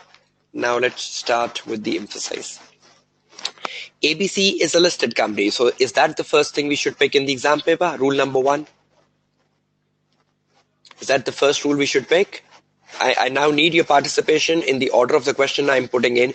Just hold your questions for 5 minutes and just be on the case and just respond to my yes and no answers there currently, so that this case becomes effective and we exit from it. Okay, so the very first thing we look for in the exam paper is the company is listed. Now when we know the company is listed, will I have CAM in my mind attempting the question? Yes. Okay, rule number 1. Second, perfect. During the planning stage, the auditor identifies several risky areas within the financial statement of the company, such as revenue recognition, fair values, and impairment of assets. So are those areas important? Revenue recognition, fair values, and impairment of assets? Because those are risky areas, right? So should the auditor be including revenue recognition, fair values, and impairment of assets in CAM? Because the examiner or the ISA 701 was telling us risky areas is also CAM. So the risky areas such as like revenue recognitions, the risky areas like fair values and impairment of assets, should they be included into CAM because they are significant, right?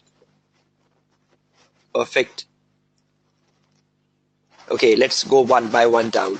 During the audit of the financial statement, the audit team gathered sufficient appropriate audit evidence, including detailed substantive testing on revenue recognition, on fair values, and impairment of assets, and concluded that each of the matter was correctly treated by management. So, is that something positive? The revenue recognition is right, the fair value is right, the impairment of asset is right. Have we gathered evidence on that? And have we concluded all of them are right? And the company is listed? So will all 3 of them be included in CAM?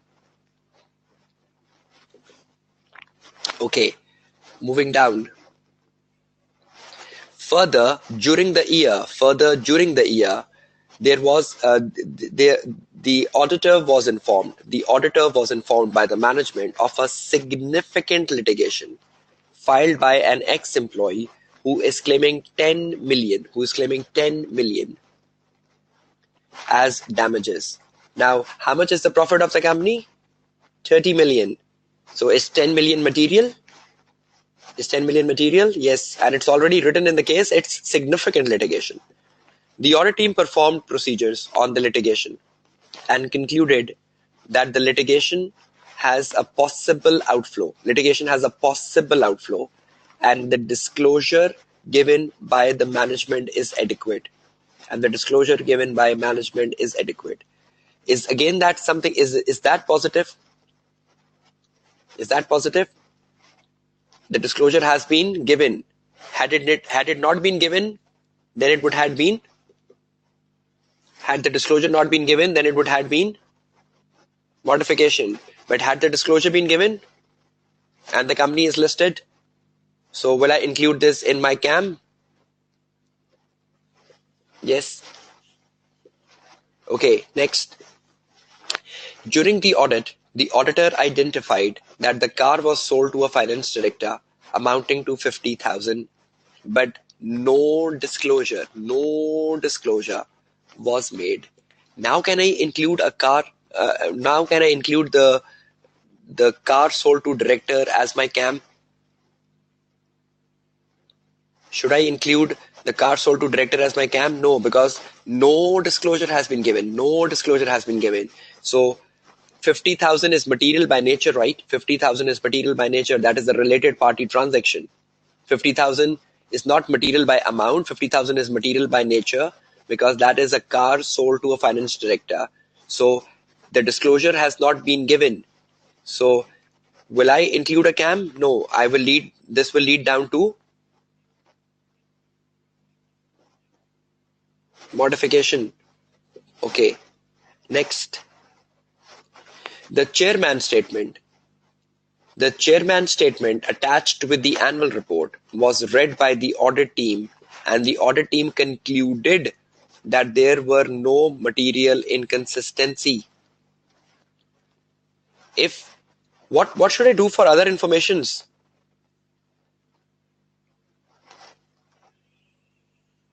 What should I do with other informations? The chairman statement was read, and the auditor is concluding there is no problem in the chairman statement. Please remember, CAM only relates with the matters in the financial statement, right? CAM does not relate with other information. So CAM only relates with the matters in the financial statement, right?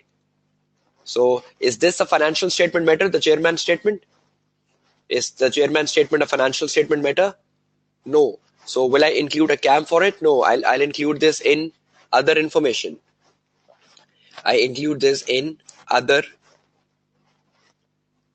information. Will I include this in my CAM? No, because this is nothing relating with the financial statement. Okay, lastly, further during the year, the management changed the useful life of the property from 20 to 25 years. The audit team have evaluated the management assumption and its basis and concluded that the increment in the useful life is correct. Is again that something positive?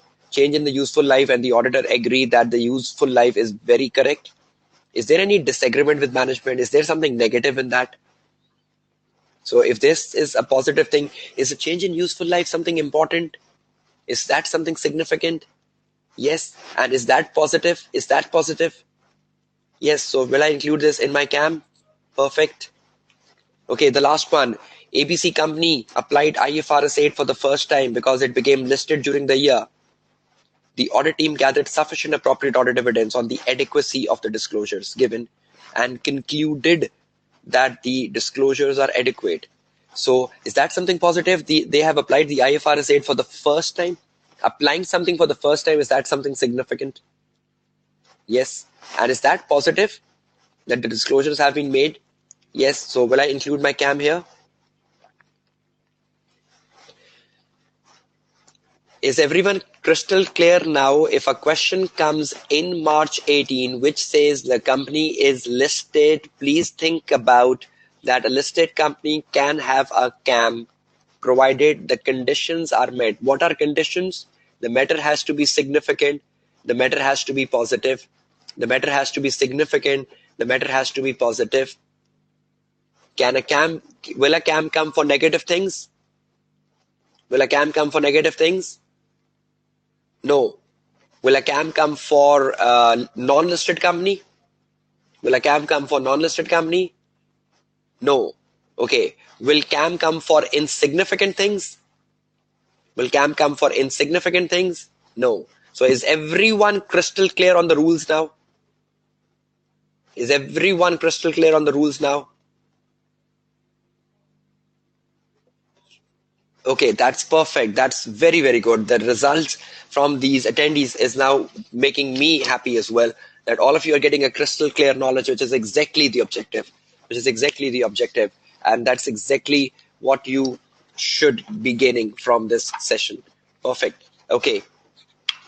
Now, having done all this big exercise here, let's move to one final conclusion now. Obviously, the answers will be shared on the WhatsApp group. Please, all of you, I'll share once and final my WhatsApp number today at the end, and I'll tell you how would you participate in the WhatsApp group. I will put all the resources on the WhatsApp group after the Saturday session tomorrow. So you can get everything. Don't worry about that. And after tomorrow, you can start to study effectively for P7. Okay, is everyone clear with this? Can I move back to the presentation and make one final thing? Is everyone clear on CAM? Okay.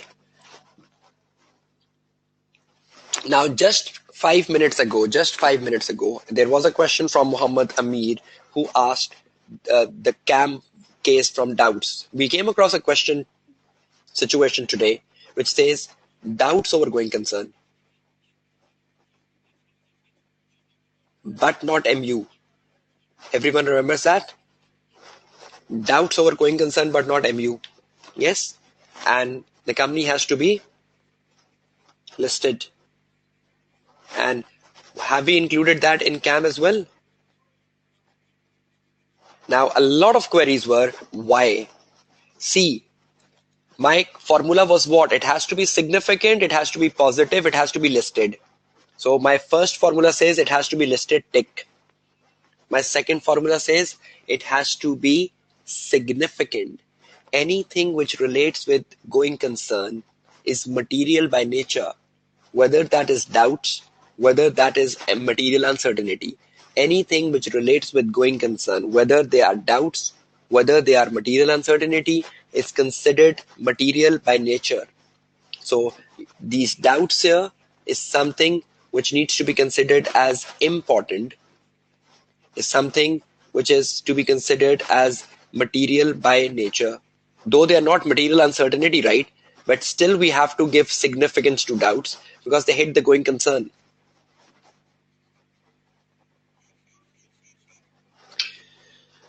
Okay, so the company is listed, the doubts are important. Doubts are important to whom? The doubts are important to the shareholder. The doubts are important to shareholder. If you are a shareholder of a company, would you like to be informed about the doubts? If you are a shareholder of the company, would you like the auditor to inform you about the doubts? Will that help you as a shareholder? Will that benefit you as a shareholder? If you are a shareholder of a listed company, will you like your auditor to tell you about the doubts? Will the doubts help you? So is that something positive for the shareholder? The doubts. Is that something positive for the shareholder? Doubts? Yes. See one thing. These doubts which you are reporting in CAM is something positive for shareholder. And the shareholder would appreciate that. These are positives for shareholder. Because a lot of students say doubts are negative. How are we including this in CAM? No, doubts are positive because they're helping the shareholder. They're helping the shareholder at a very early stage. They're helping the shareholder at a very early stage to know about the future of the company. I hope you're getting my sense of positivity with doubts. Is everyone becoming clear with the positivity with doubts? Is everyone becoming clear with the positivity on doubts? Are you getting my sense of positivity on doubts? So if you are a shareholder for a company, these doubts are positive or negative? Positive. Okay, one last angle.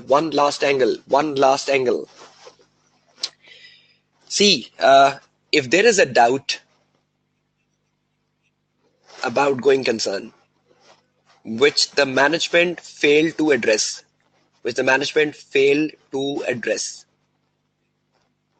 can I say if there is a doubt which the management fails to address, this doubt can become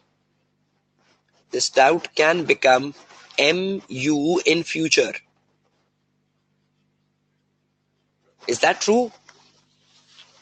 If there is a doubt on going concern and the management fails to address the doubt on going concern, will that become a material uncertainty in future? If the profit is falling by 20% and the management is not taking any action on the profit is falling by 20%, after 2 to 3 years, the company can be loss making. Is that true? So if the profit is falling by 20%, that was a doubt, right? But if the management is not taking any action on the profit is falling by 20%, will after 2 to 3 years the company can become loss making? And the loss making is what? Material uncertainty. So doubts are what? Doubts are early warnings. I'm giving early warning to shareholders. Doubt is an early warning to shareholders. So is early warning positive or is early warning negative? Is early warning positive? Is early warning negatives? So am I deviating from my rule? Abdul, I cannot remember the name. I think Muhammad Amir was the person, right? Am I on my rules? The company is listed rule number 1. The doubts are important, the rule number 2. And the doubts are positive, the rule number 3. So should I include the doubts over going concern in CAM?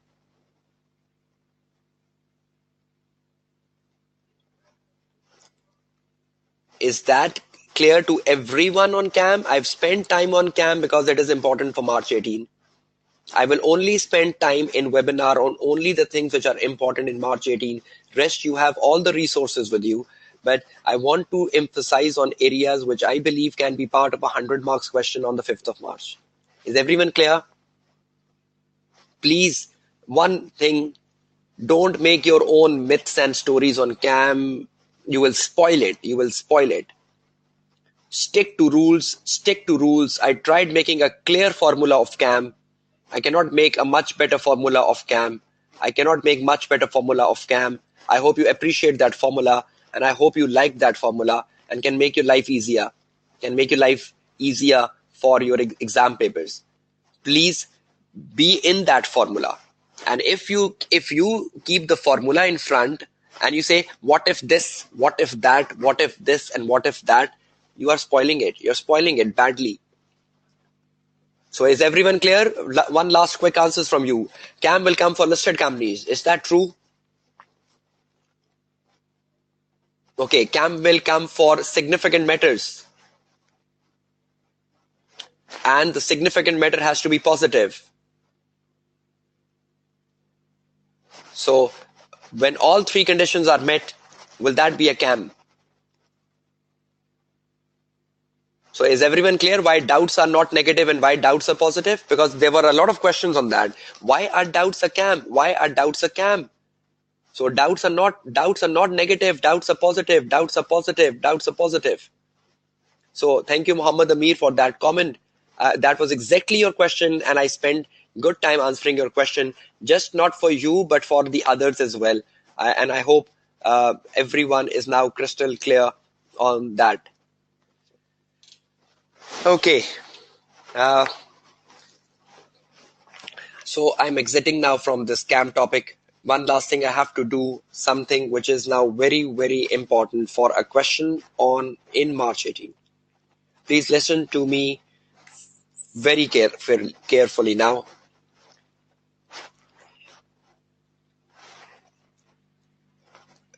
All of you know that this reporting question which we are doing today comes in question 5, which is the section B, right? And this is static. In all settings, the question 5 is reporting, right? Right? So now one student can leave question 5 on choice. One student can do question 5 taking it as a choice question. If you ask me, I'll say you should attempt question 5 because question 5 is all about rules. And if you are clear on rules, then question 5 is a scoring opportunity. If you are unclear on rules, never pick question 5. Never pick question 5. If you are clear on rules, pick question 5. I made CAM rule clear. I made the MURGC rule clear. And I still have to make clear rules for opinions, which is the one last thing, and a critical appraisal. So when will you attempt question 5? When your rules are clear. Scoring opportunity. Now remember one thing. For March 18 exams, first of all, for March 18 exams, something which is important is to know CAM. We have done that. Something important for March 18 exam is to know how to do a question on critically appraise the report. I believe that itself is very important. critically appraise the report. I'll be starting that now till the end of the webinar. Critically appraise the report, because that is the second very important thing for March 18 exams.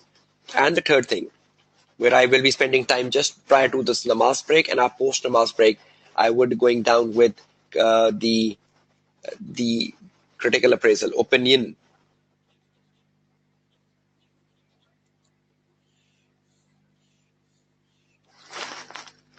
IFRA, it was tested in September 17 exam. That was for the review report. The critical appraisal in September 17 exam was for the review report, I guess. But I'm still believing a critical appraisal on the audit report sounds very important for the upcoming exams in March 18. Right. I hope you trust your tutor for making probabilities, rather students making their own probabilities.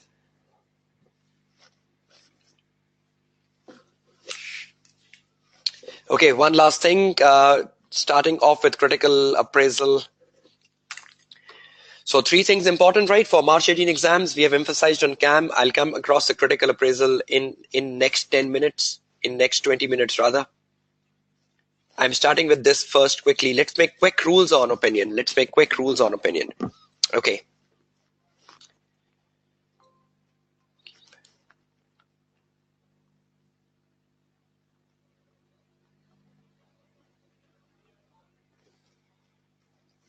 Please see this slide. All of you must be having this slide. It's on your screen as well now.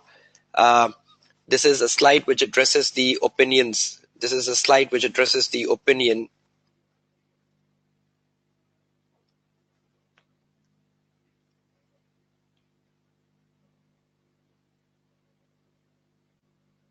This is a slide which addresses the opinion.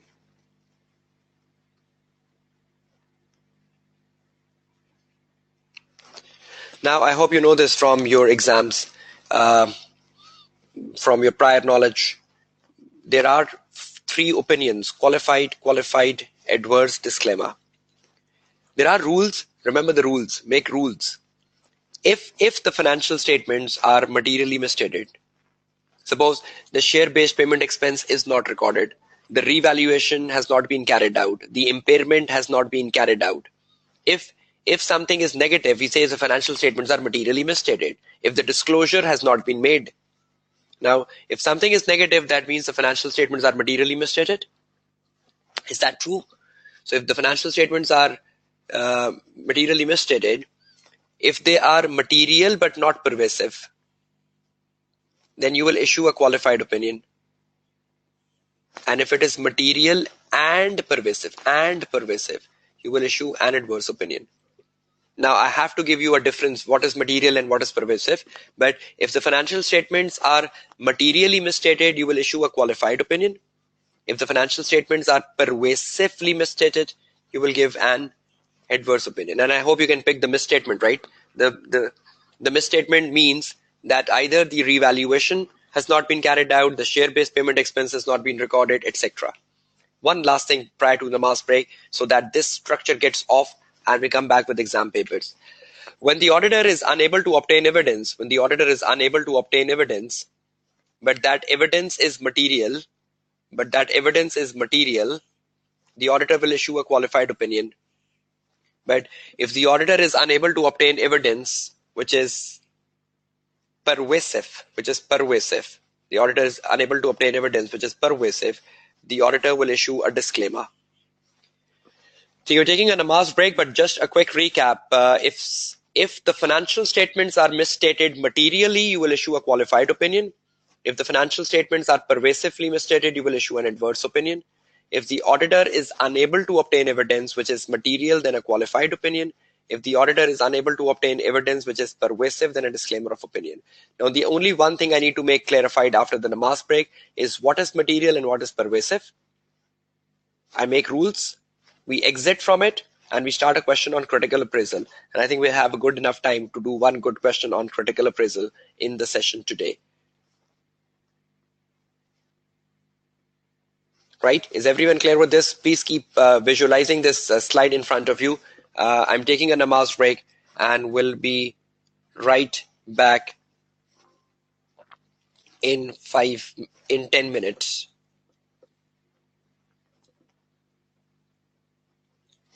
Taking a namaz break.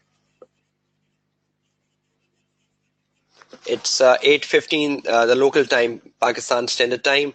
We'll be meeting back at 8:25 p.m. In that time, please revise whatever you have learned.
Okay, welcome back. Post Namaaz break.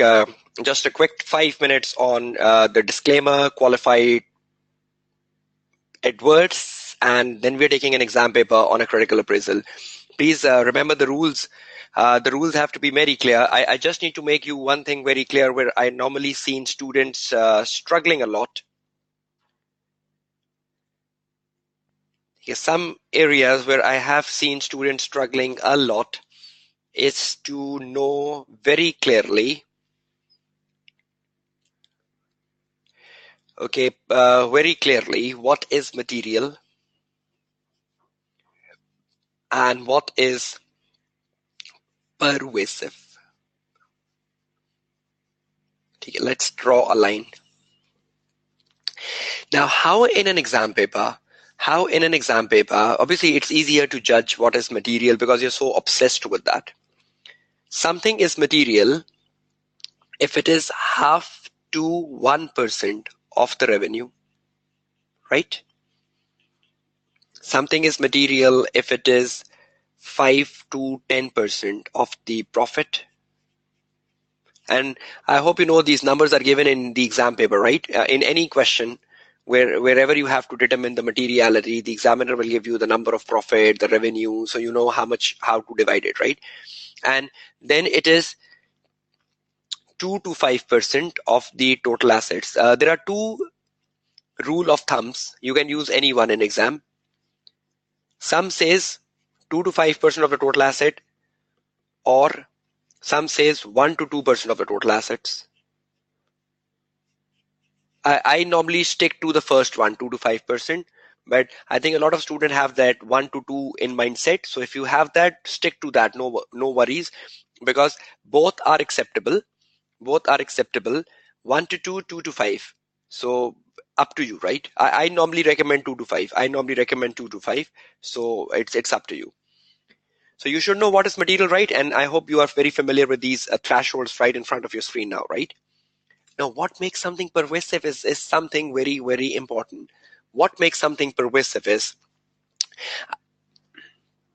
I have seen so many students who conclude on pervasiveness too early. A lot of students will say, okay, 5 to 10% of the profit is material. So if anything is like 15% of the profit, that's pervasive. 2 to 5% of the total asset is material. Okay, if anything is like 7% of the total assets, 8% of the total assets, that's pervasive. No, pervasive means something which is very, very significant. So as a rule of thumb, and within the limitation of the time we have in webinar, obviously in my classroom, I do explain that in very depth, but just to cut short and give you one very clear rule is that if something is equal to or plus 60% of the revenue, then that will become pervasive. If something is equal to or plus 60% of the profit, will become pervasive. If something is equal to or plus 60% of the total assets, will become pervasive. 60%, not less than 60%.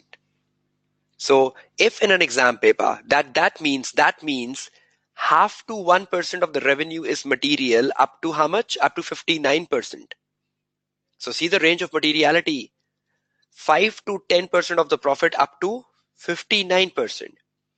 2 to 5% of the total asset up to 59%. But 60 makes it pervasive.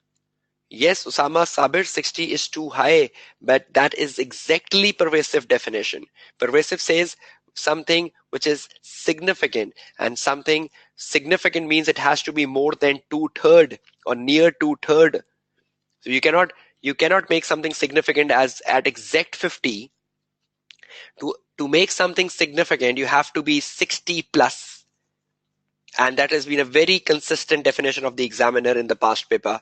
That has been very consistent. No, these percentages are not defined by IFAC. These are market practices of the Big Four firm, and that is part of your P7 paper. So examiner past papers really sets the tone. Examiner past papers is 60 plus for pervasive. I've never seen examiner exercising pervasive under less than 50%. So be very clear with that. Be very clear with that. So anything which is in excess of 60 is pervasive. So whenever you find a percentage in exam paper and you think something is in excess of 60%, then you have to make it pervasive. Not 50% for Farooq Maksud, not 50, 60, pervasive, something which has a significant impact, right? So obviously we don't have much time for that, but just to make you very clear, it's a blunt 60 and plus. It's a blunt 60 and plus, right? Okay, so if something is material, qualified. If something is pervasive, adverse.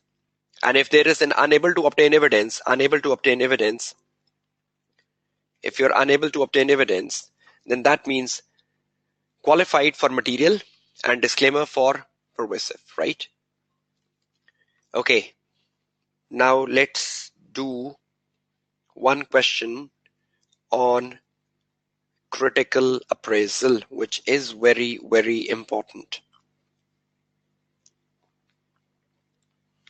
If you look at the exam questions on this is the June 14 question number 5. June 14 question number 5. Right, June 14 question number 5. I'm doing it for the topic critical appraisal. June 14 question number 5. See the requirements of this question, which is something very, very important, which can strike back to the March 18 exams. See this. Critically appraise the proposed audit report. Critically appraise the proposed audit report. Now, please remember one thing. Look at the marks, something we have been doing yesterday. Plan the answer first, and then attack. Critically appraise the proposed audit report for every critical appraisal. For every critical appraisal. For every critical appraisal, you have 1.5 marks per appraisal. So 12 divided by 1.5 is equal to how much? 12 divided by 1.5. I know the answer, but I want your enthusiasm. 12 divided by 1.5. How many appraisals will I be carrying on? 12 divided by 1.5 obviously is 8. So we'll be carrying out 8 appraisals. 6 Ifra Anjum. 12 divided by 1.5 is 6. 12 divided by 1.5 is 8. So how many appraisals will be doing? 8 appraisals divided by 1.5. Right? Now try to understand the meaning of the word critical appraisal so that we can apply that to a case study, right? Okay, let's understand the meaning of the word appraisal.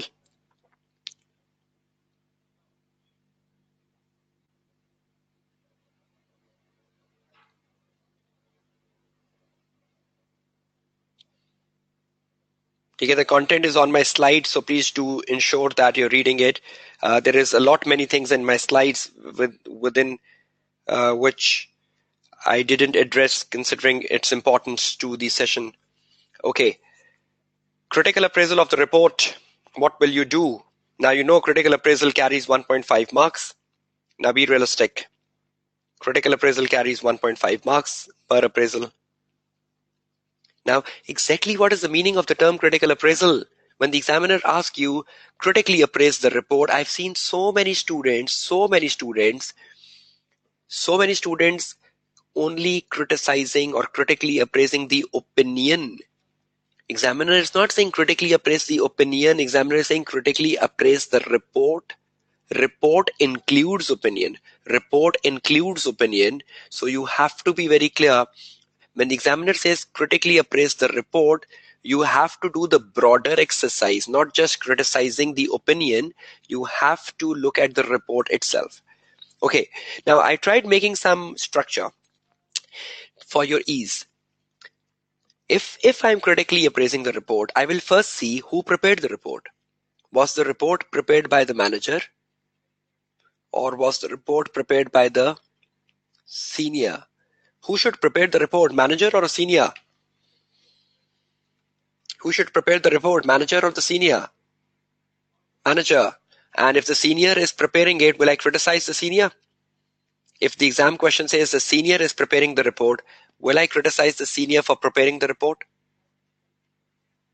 And is there a chances of errors in the report if the senior has prepared it? Right? So if the senior prepares the report, will I find it as my critical appraisal and I will criticize that the senior cannot prepare the report, right? Second, I will critically appraise the report for its format and structure. There might be something wrong in the format. For example, in the March 18 exams, the examiner writes the basis of opinion first and opinion after. Is that right or wrong? The examiner writes basis first and opinion after. Is that right or wrong? That's wrong. So will I tell the examiner the opinion will come first and the basis will come after? Opinion will come first, basis will come after. So I have to be critical of the format of the report. I just shown you the format at the start of the topic 5, the listed company format and the non-listed company format. So please know the format. Please know the format. Please have a rote learning of the format. Please know the order of the format. What comes first, what comes second, right? Then a critical appraisal of the wording. There might be something wrong in the wording. When you start reading the report, you might find that there is something wrong in the wording. And if you think there is something wrong in the wording, you have to find that as a problem. You will say, no, this is not the right wording. This is not, suppose the auditor is using the word guarantee, not assurance. Is that a wrong wording? Can we use the word guarantee in the audit report? No. Can we use the word assurance?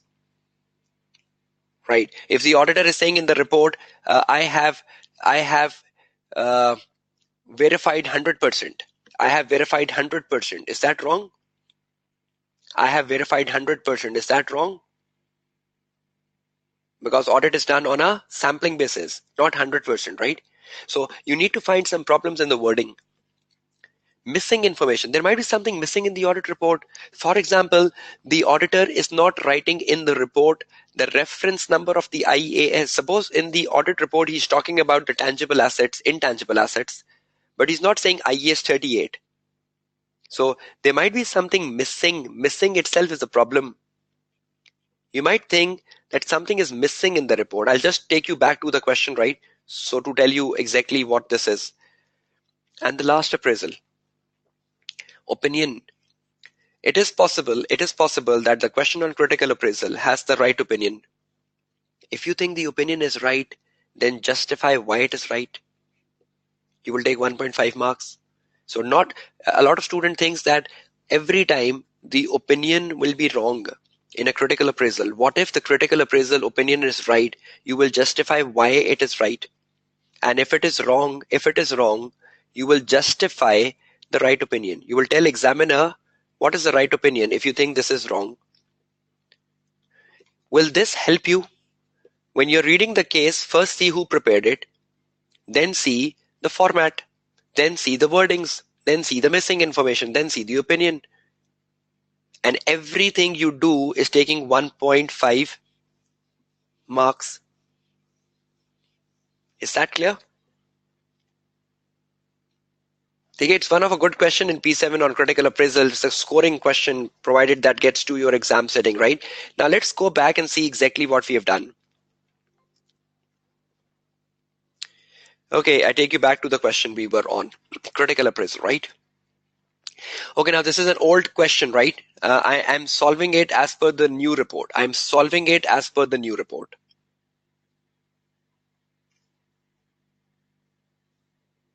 Okay, in my case, see who has prepared the report. The report has been prepared by the Zai Smith. Zai Smith has produced the report. And I think it's written in the question above that Zai Smith is a senior. Zai Smith is a senior. I think that's written up.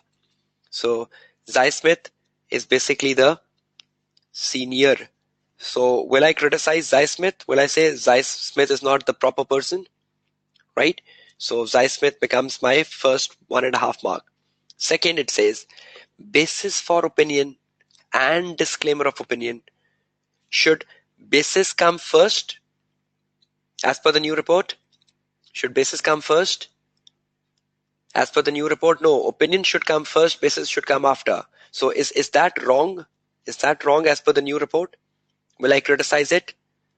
Right. Will I criticize it that basis will come after, opinion will come first? Is that so as per the new report? Yes. Okay. We have performed our audit based upon a materiality level of 1.5 million. Is that wrong? Is that wrong? Can we give materiality level in the report? Is that wrong? Yes. So is that something of a criticizable effect? Our procedures have proven conclusively. Is that the right wording? Proven conclusively? No. We do work on sample basis, right? Not proven conclusively. So proven conclusively is wrong. That trade receivables are materially misstated. See, something is missing. Trade receivables are materially misstated. But is there something missing? By how much? Trade receivables are materially misstated by how much? Right? So is something missing? Will I criticize that? Right? No, matlab, practically things are very different, Mohammed Shahrukh. As per exam, manager should prepare a report and the partner should review it. The manager should prepare a report and the partner should prepare it. Review it, sorry. The partner should review it. Okay, the finance director has refused to make an adjustment. Can I refer to finance director in my report? Right? I should have said the management, right? I cannot say the director, the finance director. I would have said the management, the management. I cannot say the finance director. So is that wrong? Naming the director, putting the director, right? Okay. Significant trade receivable balance. Is something missing? Significant trade receivable balance. If something is missing here, yes, significant amount. So if something missing here, right? See how many critical appraisals? Then you say, therefore, in our opinion, the financial statements are materially misstated and we therefore express a disclaimer of opinion. Therefore, in our opinion, therefore we express a disclaimer of opinion. Can you express an opinion in a disclaimer of opinion? Can you express a disclaimer? Can you express an opinion in a disclaimer of opinion? No. So is he expressing an opinion? Therefore, in our opinion, is that wrong? Yes. And first of all, should a disclaimer come? Should a disclaimer come or not? See, should a disclaimer come or not? Should a disclaimer come or not? How much is the profit of the company? The profit of the company is 11 million. The profit of the company is 11 million. And how much is the receivables? 2.5. So if you divide 11 with 2.5, how much is the percentage? 22.7. Good. 22.7%. So is 22.7 material or pervasive?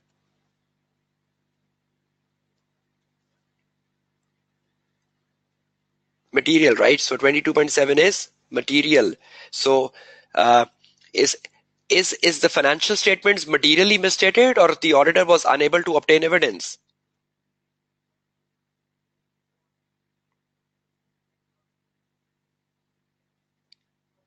The financial statements are materially misstated, right? Because the bad debts are not recorded. So is disclaimer right or wrong?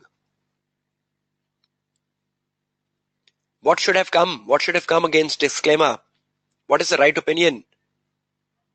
You just look at the grid. What is the right opinion? Perfect. The right opinion is qualified. Perfect. Perfect. Please see my answer to how to answer a question on critical appraisal. The answer is attached with this handout.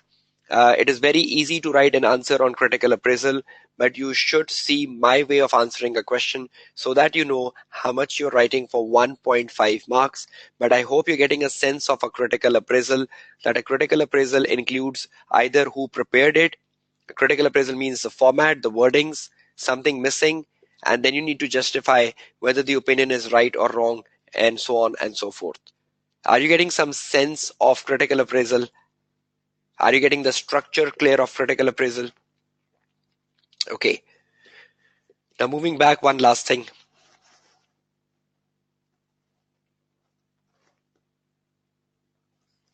Emphasis. A lot of student tends to get confused with emphasis. I just need to put 5 minutes on the emphasis and then go down with a winding up in 10 minutes. And the winding up today is very important, right? So please listen to winding up of the last 10 minutes. Just a quick 2 minutes on emphasis. Will emphasis come in listed company, non-listed company? Quick. Will emphasis come in listed company, non-listed company? Non-listed. Perfect. So will emphasis come in listed company, non-listed company? It will come in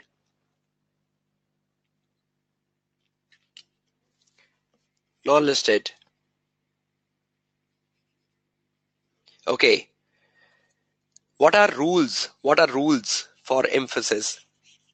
The matter is material. The matter is material. So that is the first rule. Will you give emphasis for something immaterial? Will you give emphasis for something immaterial? No, because E means emphasis. E means material. Emphasis, material. The matter is material and correctly disclosed in the notes to the financial statement. So what are two conditions? The first, the matter has to be material, and second, it has to be correctly disclosed in the notes. It's not saying adjusted, it's saying disclose. I think all of you are accountants. Disclosure and adjustment.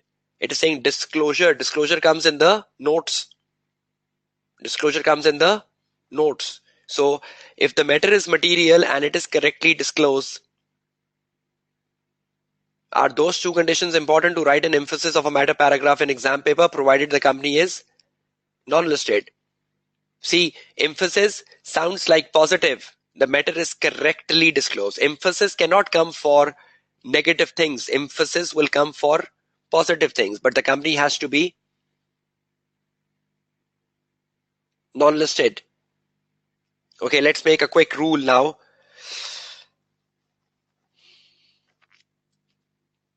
I think that was one of the requests coming from a lot of students. Explain what emphasis is.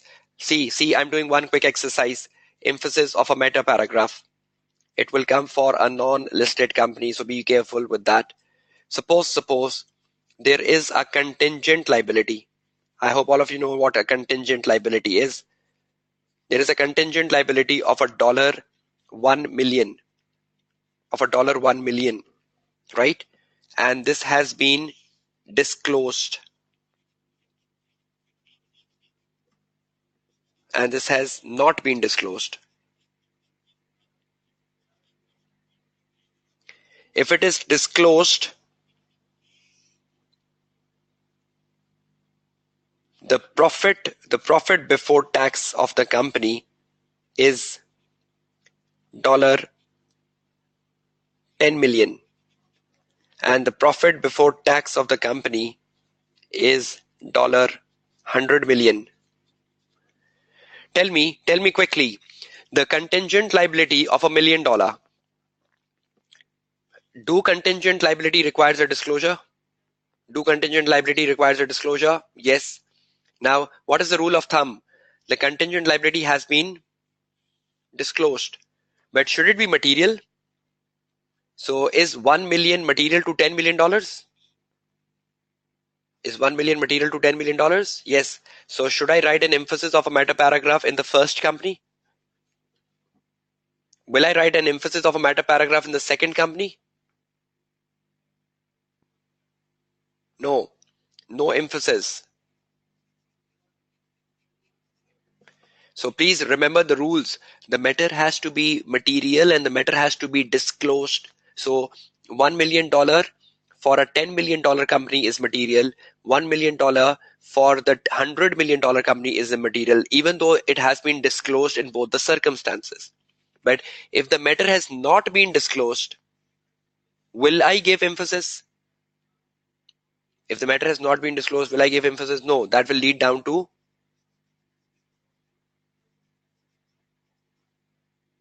modification, right? It's negative. Okay, so I hope you are clear with these rules within the limitation of the time. The rest matters. I tried emphasizing again on the core reporting areas which are important for March 18 exams. Rest is all in your slides to go through. I just want to make a very important conclusion today, because we're meeting tomorrow for a mock debriefing. Beyond mock debriefing tomorrow, I need to set the agenda. Now I have a good 8 to 9 minutes, and I just want to utilize them for a proper winding up. Let's do something very important, what we've gone through today.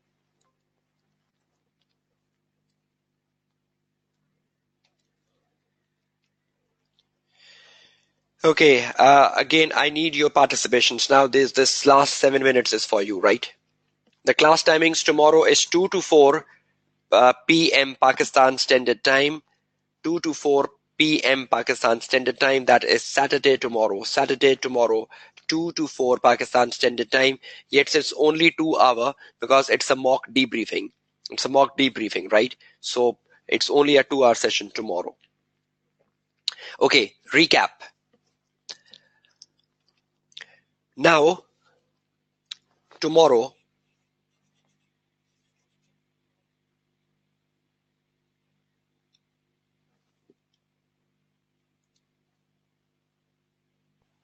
on Saturday,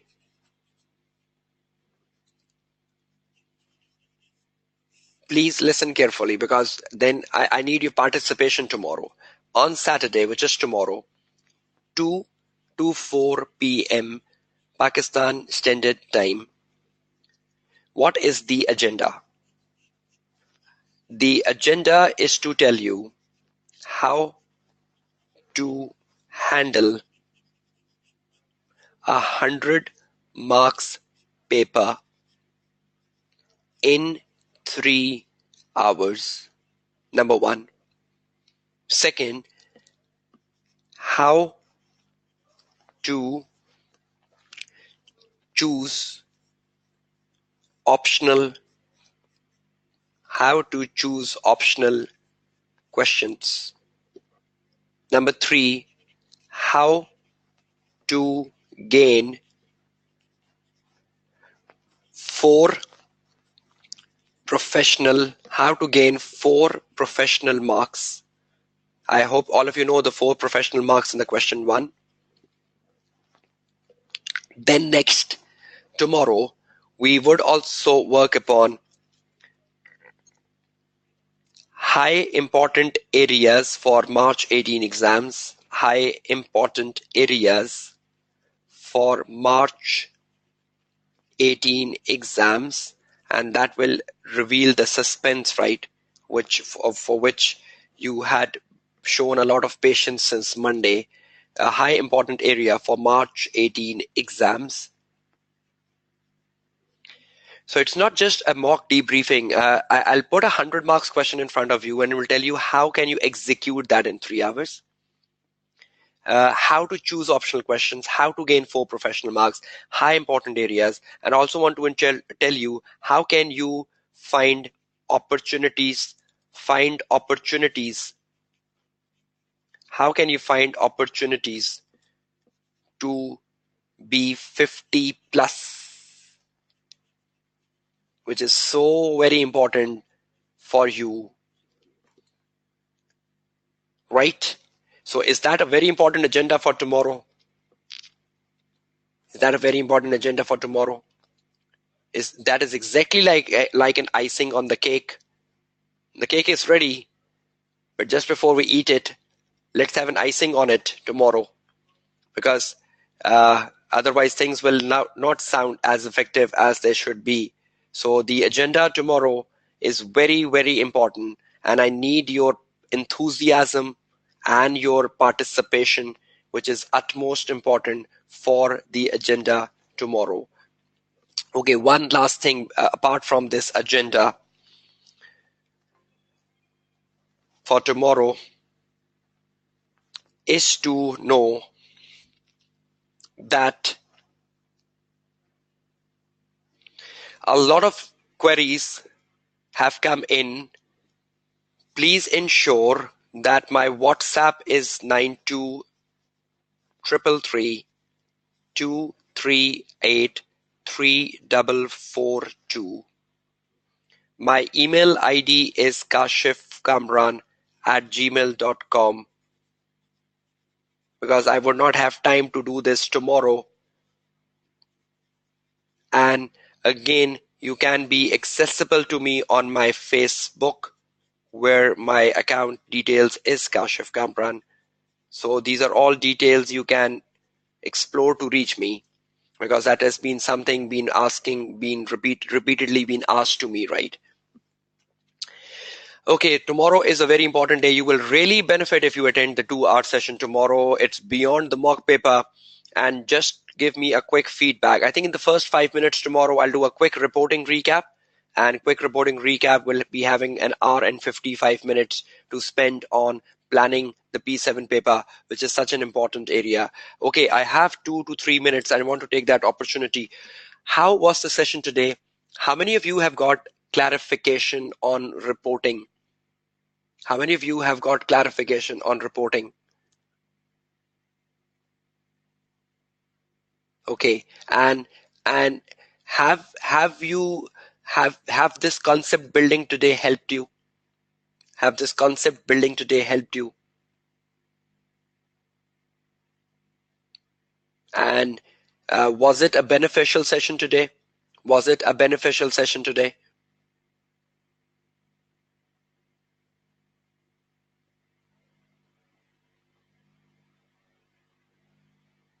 Okay, now that is exactly the objective, to benefit you. The ACCA Pakistan has organized these webinars for your interest and for you to get passed in the ACCA exams. And it is so nice meeting all of you on a daily basis, and looking at this chat window shows so much enthusiasm coming from your side. It has been so diversified panel, so diversified attendees from across the world. It was so good to be interacting with you, listening to your query, and not listening, rather looking at your queries on the chat window. And really, it was good interacting with you. There are so many repeaters. Please find your weaknesses and get through. Please find your weaknesses and get through. You need to be good. You need to implement. You need to strongly implement, right? So please be assured of that. And it was nice communicating with you so far. And I hope we have a wonderful day tomorrow, which is a very, very important day, right? I wish you all the very best of luck for your P7 exams, and we'll meet for one final discussions tomorrow, which is from 2 to 4 tomorrow. And that is a very important agenda, right? So if any students have any queries or any suggestions, please keep posting that. And I'll be responding to that as effectively as possible across the session. Okay, best of luck. We'll meet tomorrow 2 to 4. Thank you for participating today. That is it for the day 5.